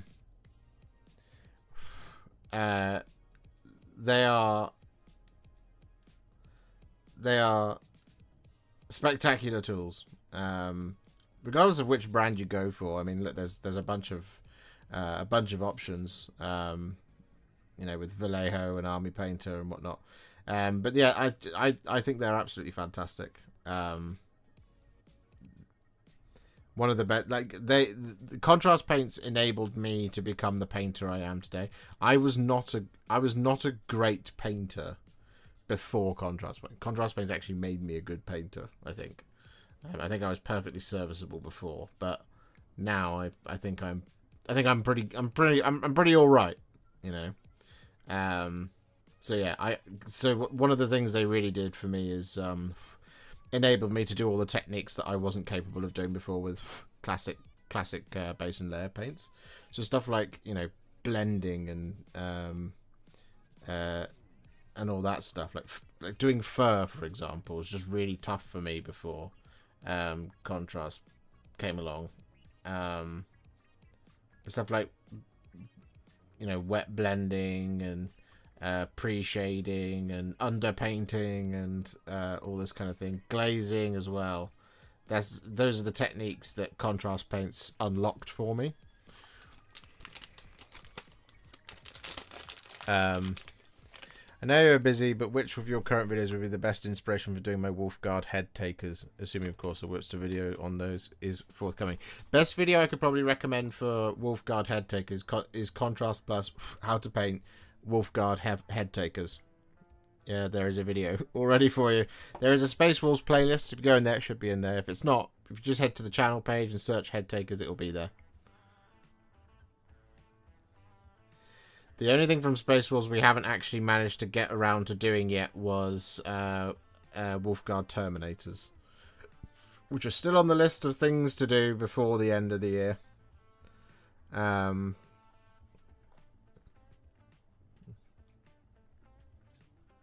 I'm sure it'll happen. Alright, halfway! Hooray! You meant Terminators. Oh, well, we haven't done Terminators.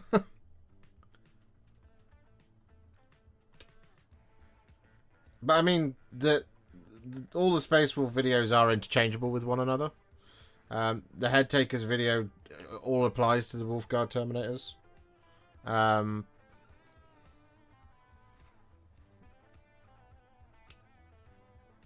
Like nothing, there's nothing different about that Wolfguard Terminators video whenever I come around to film it to any of the other Space Wolves videos that we've done.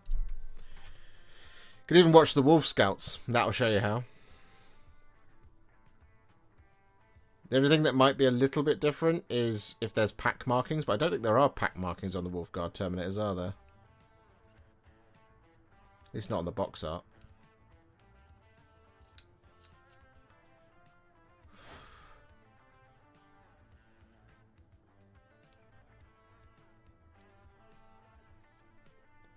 He admitted he's a great painter. I did not. Didn't you say you used like Arjak or something? Yeah, I mean Arjak, he's a Terminator. Logan Grimnar, he's a Terminator as well.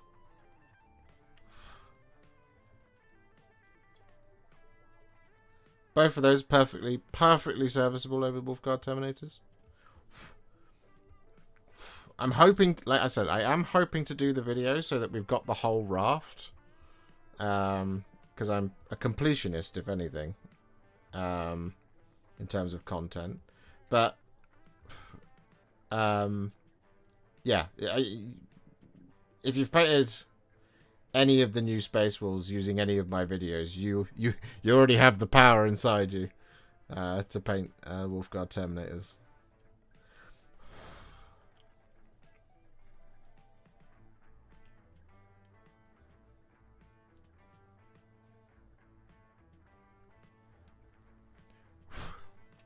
GZ in advance for 100k. Oh, thank you. I really want to do it. It feels so far away.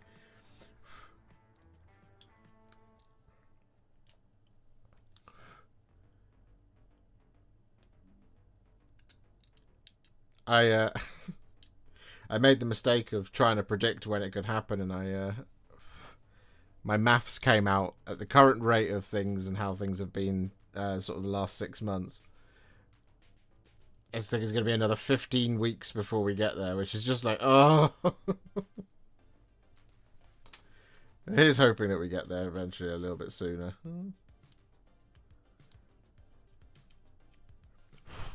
It's been a really long 5 years.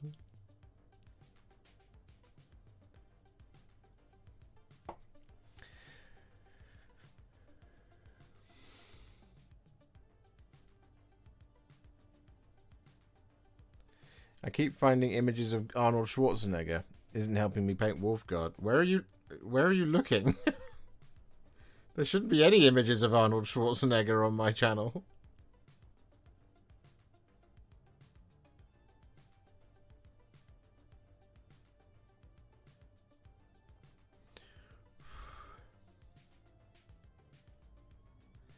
I know the feeling. You got the fancy highlight. Does that mean you did it? I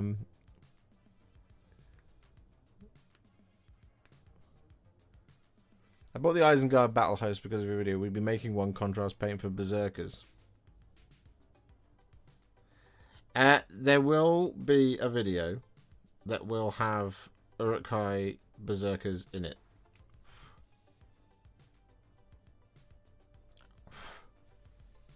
It's not happening like imminently. It's not happening in the near future, but it is going to happen. It'll happen next year.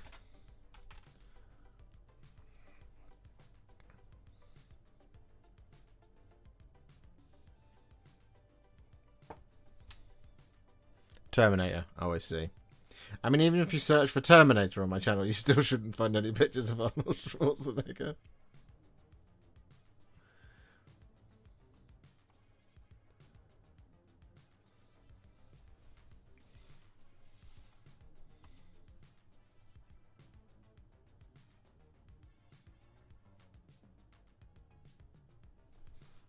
Okay. What about this guy facing the other way?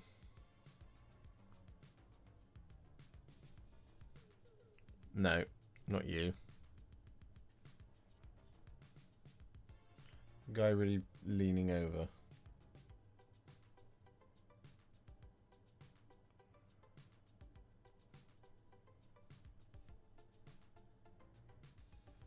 Oh, I think I'm starting. In his heart, Frodo is beginning to understand. The quest will claim his life.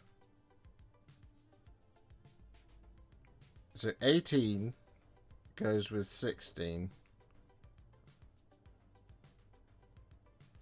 And 17 goes with 14 by the looks of things.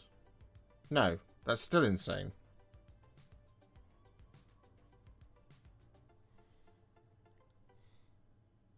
I think it's 17 and 16, 18 and 14 for some reason. Let's try it. 17, 16.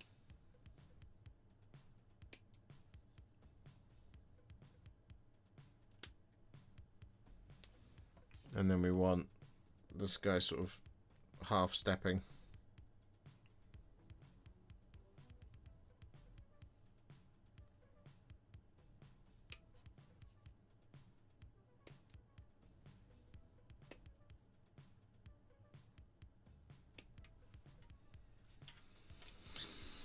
So then you go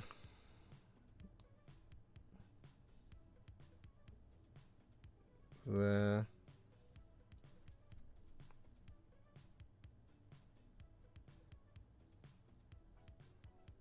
Oh.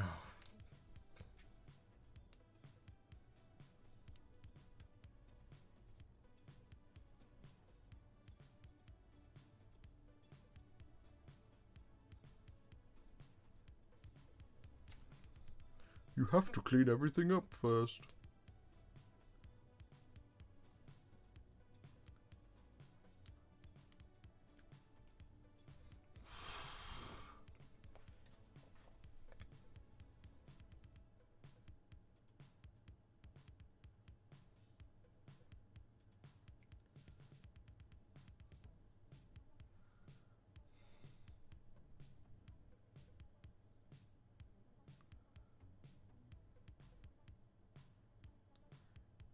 Okay, I was incorrect.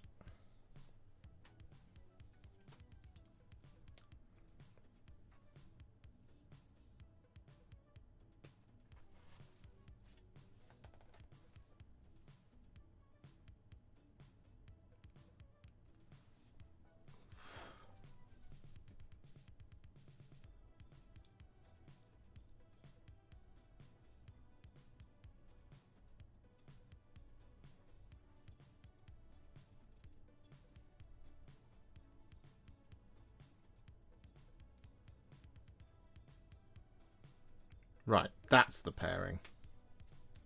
So it goes 16 and 18, 17 and 14. Who knows why? No one will ever be able to know the true answer.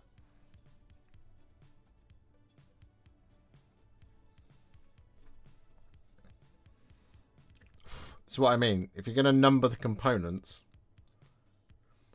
supply at least an inkling of the instructions. Because if you don't, you run into situations like that, where 2 bits simply will not go together.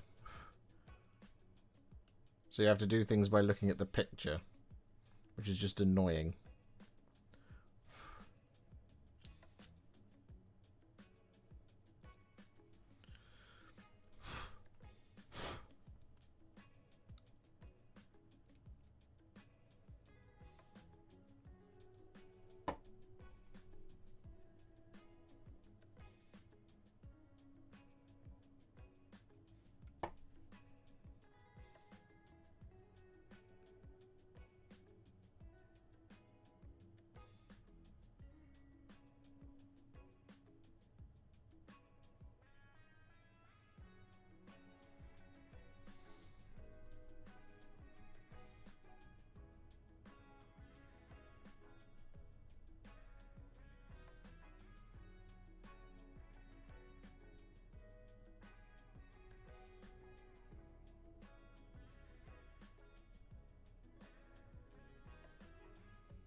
Keep looking at my half-built 30th anniversary White Dwarf / Bugman / Goat Trek, thinking I really need to finish that, and then I become the dog from Up and get distracted by new models. Hey, welcome to my life.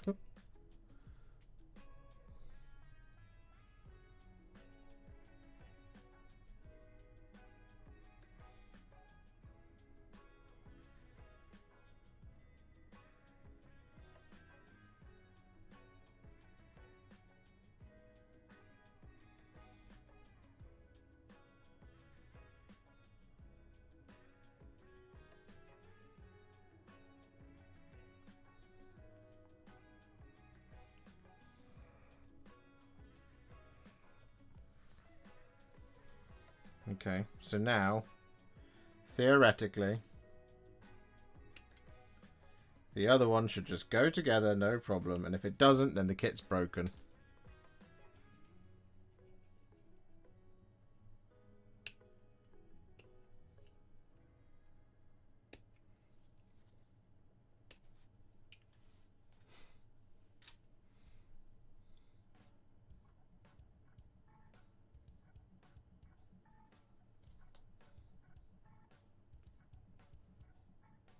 Yes, it does.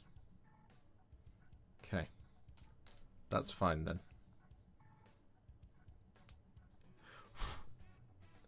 Balance is restored.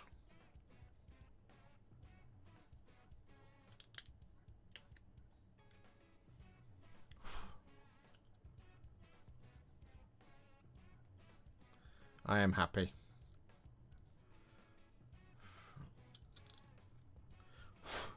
We need to figure out which ones we're going to put the shields on, but we'll do that in a minute.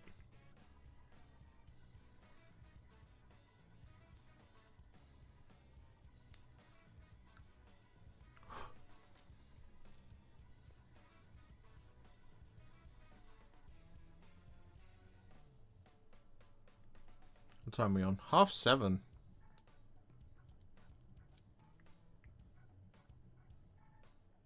Still got 2 more of these to do after this one. So we're probably not going to have time to do the cavalry as well today.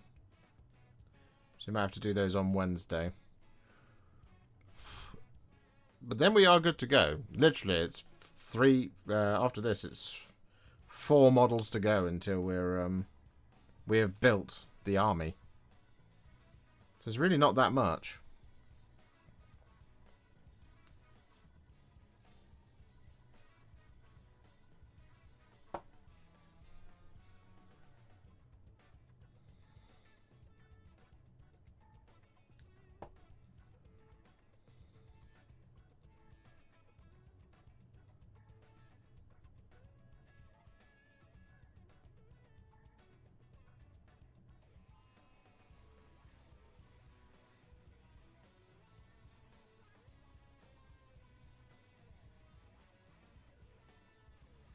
Which is pretty cool.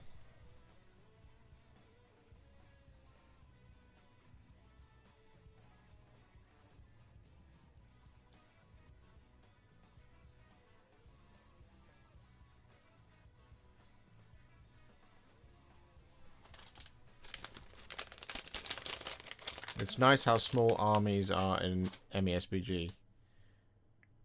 Makes them really achievable. Yeah, I agree. It's kind of like I think MESBG has a slight unfair advantage, right, over so many other sort of things that Games Workshop produces, right? Because you have things like Blood Bowl, of course, which is really accessible. There's not very much to do for Blood Bowl at all. You just need to do one team. But there isn't like a Blood Bowl movie or anything like that where you're, you know, for me, I mean, the Lord of the Rings is very inspiring. Like the reason I want to do it is because I want to paint something that looks like the movie that's one of my favorite movies of all time. So, like, same thing with like Necromunda and Warhammer Underworlds. There isn't that kind of great source of reference material where it hasn't been one of the biggest things on the planet.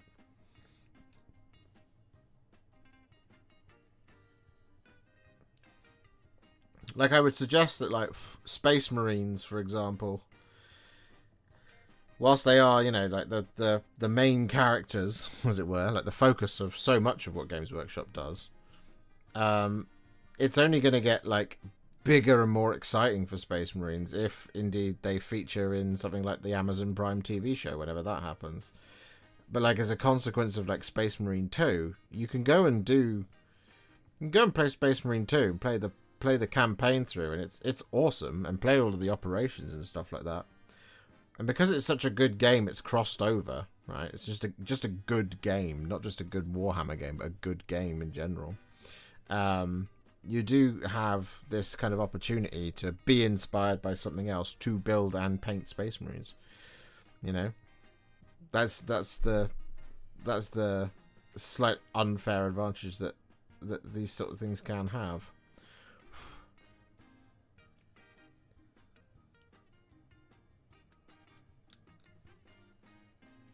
Any tips for Ironbreaker? Every pot I have goes gloopy thick and manky really quick. I always find with Ironbreaker, you have to get the paint out and then immediately shut it.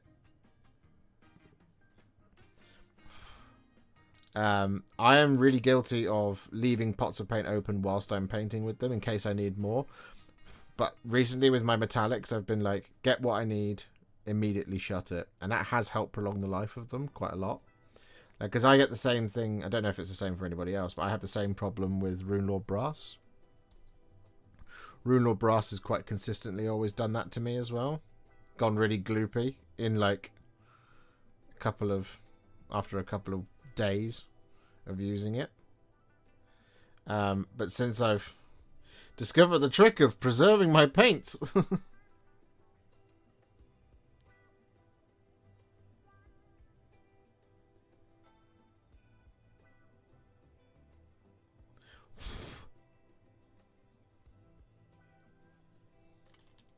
Maybe you don't belong on that one.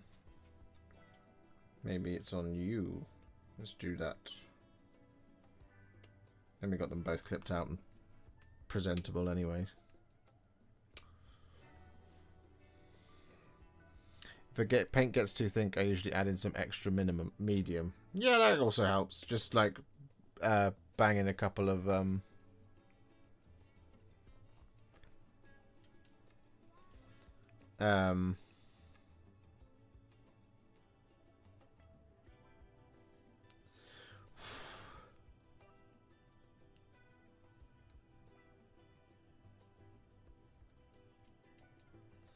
little drops of medium. I would avoid adding water to a pot of paint, just because, you know, water's funky.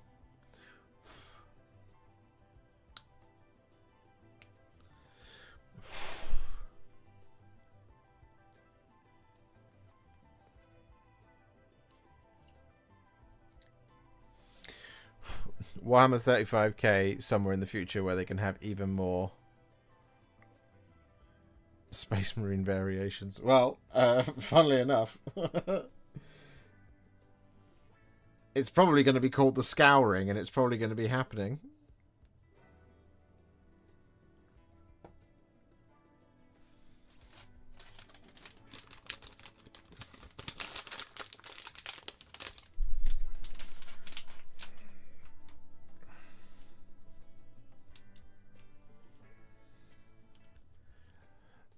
Any advice on painting large areas without leaving brush marks? Depends on what you're using. With like with base and layer paints, usually the advice is always thin them down just a little bit before you with water, just before you start applying them. If it's all tide marky and patchy, a second layer is absolutely not absolutely what you should do. So 2 thin coats is the usual advice, right, for base and layer paints. For contrast paints, it's a little bit different. There is a couple of things that you can do. The first is to use what I do. It's just if I'm covering really large areas, is to use a mix of the magic mix I found is a roughly 4 parts contrast paint to 1 part Lamy and medium. So that's 4 brush loads to 1 brush load mixed down on a dry palette. Not with any water present there. 4 to 1 mix on the on a dry palette, so a piece of palette paper, which is what I use. And that will help. It just improves the flow and it helps it stay wetter for longer. The other thing as well is just to approach with contrast paint is to approach things like carefully and methodically. It's with contrast paint, and I've got a video actually coming out on Saturday. Should be on Saturday, which is called Contrast Plus How to Avoid, which should be called How to Avoid Splotches and Blotches. We did a stream on it about almost a year ago now.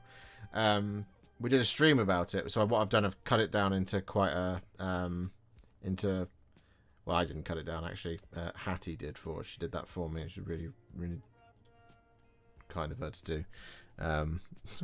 I paid her to do it. But it's been cut down into a more succinct, simple video to watch. So that should come out on Saturday for everybody's perusal. If you want to, though, you can go back and find the old stream. It's just going to be filled with a bit of dead air. But yeah, there's stuff like managing how much paint is on your brush. You don't want too much contrast paint on your brush. You want to have enough that your brush, you want to have enough paint that the bristles are wet, but not so much that it's forming a drip. Because if you have too little contrast paint on there, and it kind of, you can see all the bristles, then that means it's going to have a scratchy finish. But yeah, a little bit of Lamium medium goes a long way. There is a video that is uploaded on the channel. Again, Hattie edited that one for me. Which is called Contrast Medium versus Lamium Medium. And that one also kind of just demonstrates it a little bit more. The whole being what Lamium Medium does. That kind of thing. But yeah, there is, like I said, this weekend it is how to avoid splotches and blotches. Should be making its way to the channel on Saturday at 7:30 p.m.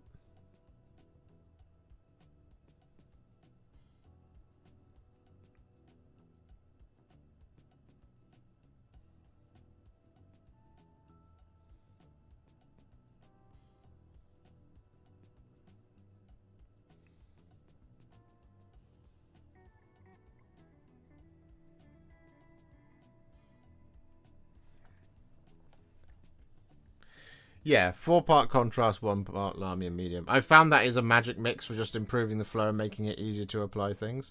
And then if you've ever used like a highlighter pen when you're like reading a book or studying for exam or whatever to just like make notes and annotations, if you notice like with highlighter pens or with felt tip pens, when you do a highlight on like a piece of text, if you leave it to dry for like 30 seconds or 10 seconds and then go over it again, but like haphazardly, it will be like a doubling up in some places and a halving in others.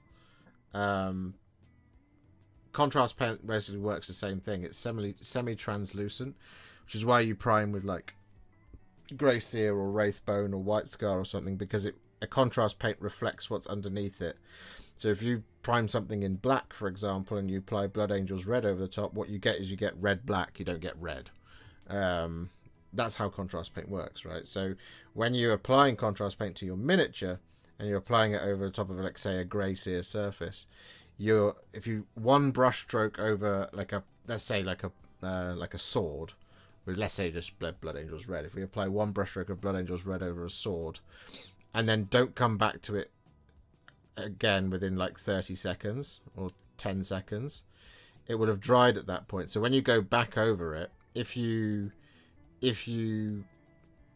miss a bit or you overlap, what you get is you get a doubling up of Blood Angel's red, which is what causes the splotches and blotches. That kind of like tide mark type thing. So what you want to do is you want to kind of block something in rather than kind of brushing on your paint in like this sort of fashion. So rather than going, this is my hand, rather than going like this sort of thing over the top, what you want to do is you want to go whoa, all the way across like that. Because if I then, by the time I've got to here, do that, this is double the contrast paint to where this is a single layer, essentially, because it's semi-translucent.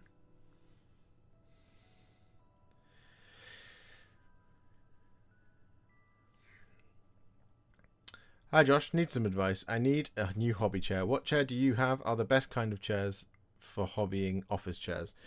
The chair that I use is an IKEA chair because it was all I could afford when we moved in. I don't know if it's a good chair. It's a chair that I use. One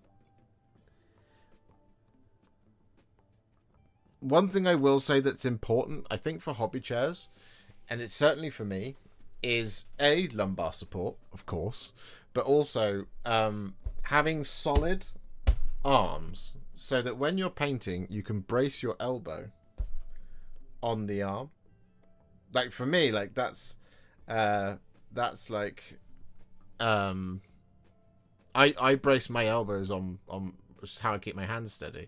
Sometimes if my hands are really shaky, I will brace my elbow on the chair arm, my wrist on the desk, and then my finger on my other hand.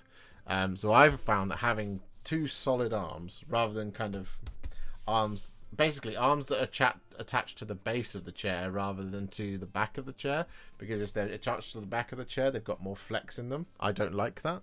So that's one thing to bear in mind. But yeah, I just have this. This is the IKEA. I can't remember what it's called. But yeah, this is an IKEA chair. I do need a new chair. Like this chair hasn't been swapped out in. I've been sat on this chair now for 5 years, and it is old. Yeah.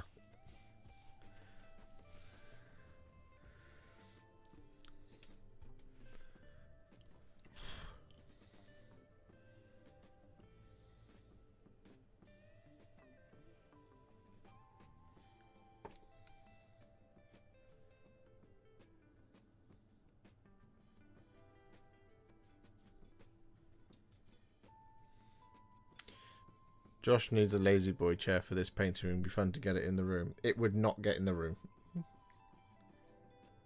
I guarantee you, it would not get in the room. I can barely get myself in the room.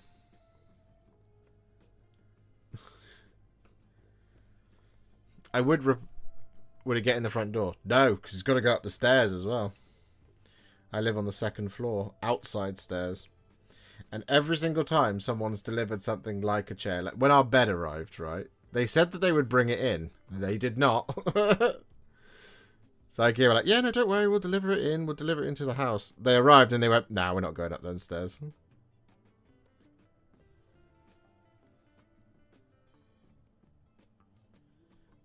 we were like, but we told you about the stairs.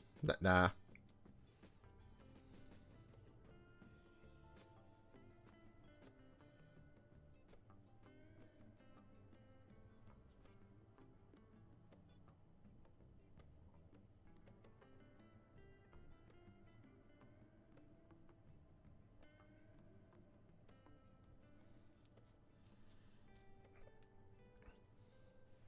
Actually, the really bad one was when the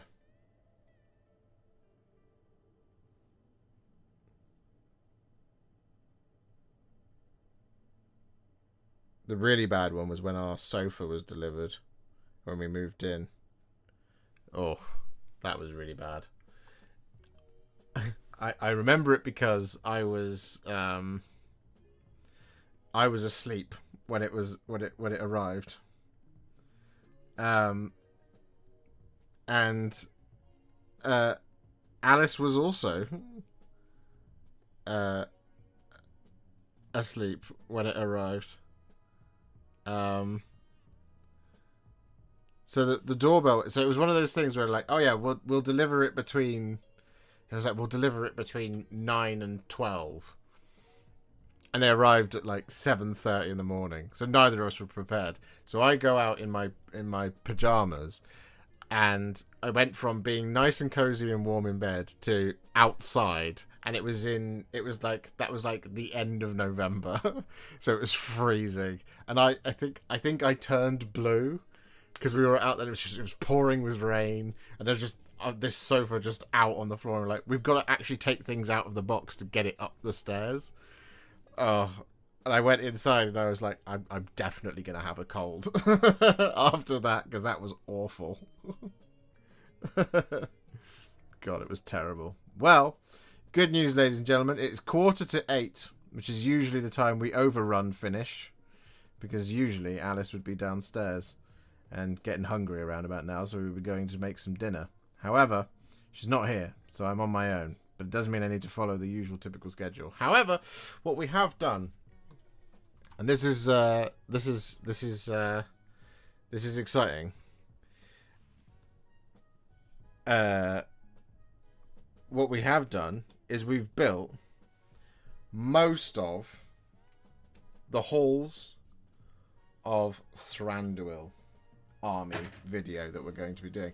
So the only two things that we haven't built are 2 Mirkwood Knights. I am gonna go and sort of sort myself out for dinner because it is getting late now, 10 to 8.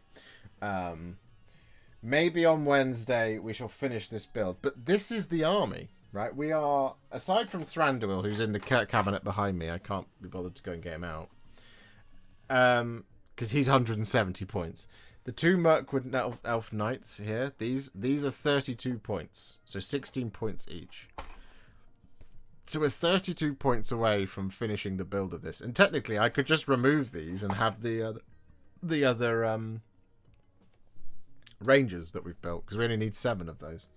But that's it. This is it. This is the army. It's really simple.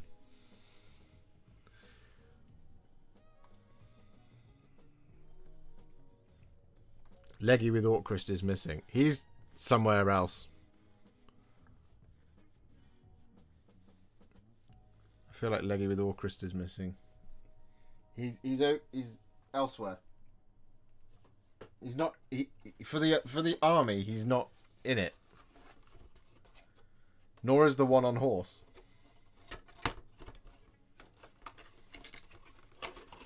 What was your favourite 30-ish pound mini you've painted this year? Probably one of the Space Marines. Ethan Sean. Sean. But yeah, that's it. That's what we did. So what you're saying is, if you got a new couch in 2 weeks, you could possibly relive that. Oh, we absolutely would be reliving that, and it would make me really sad. Legolas is in so many army lists. Yeah, but not this version. This is the Hobbit version. And then we also have the Orcrist version. So, we will, I'm sure, get that done as well. But this is, yeah, like I said, we need to build these. And then we built the army. That's the minimum that we need for the video. So that's it. So I'm going to go and sort out some dinner. And I will be back on Wednesday. There will be Contrast Plus How to Paint Helm Hammerhand. The King of Rohan himself will be on Thursday. And as I mentioned, the Splotchers and Blotchers will be on Saturday. And then I have no idea what I'm doing next week. Something, I'm sure. I'll figure it out. Anyway, thank you very much for hanging out with me tonight.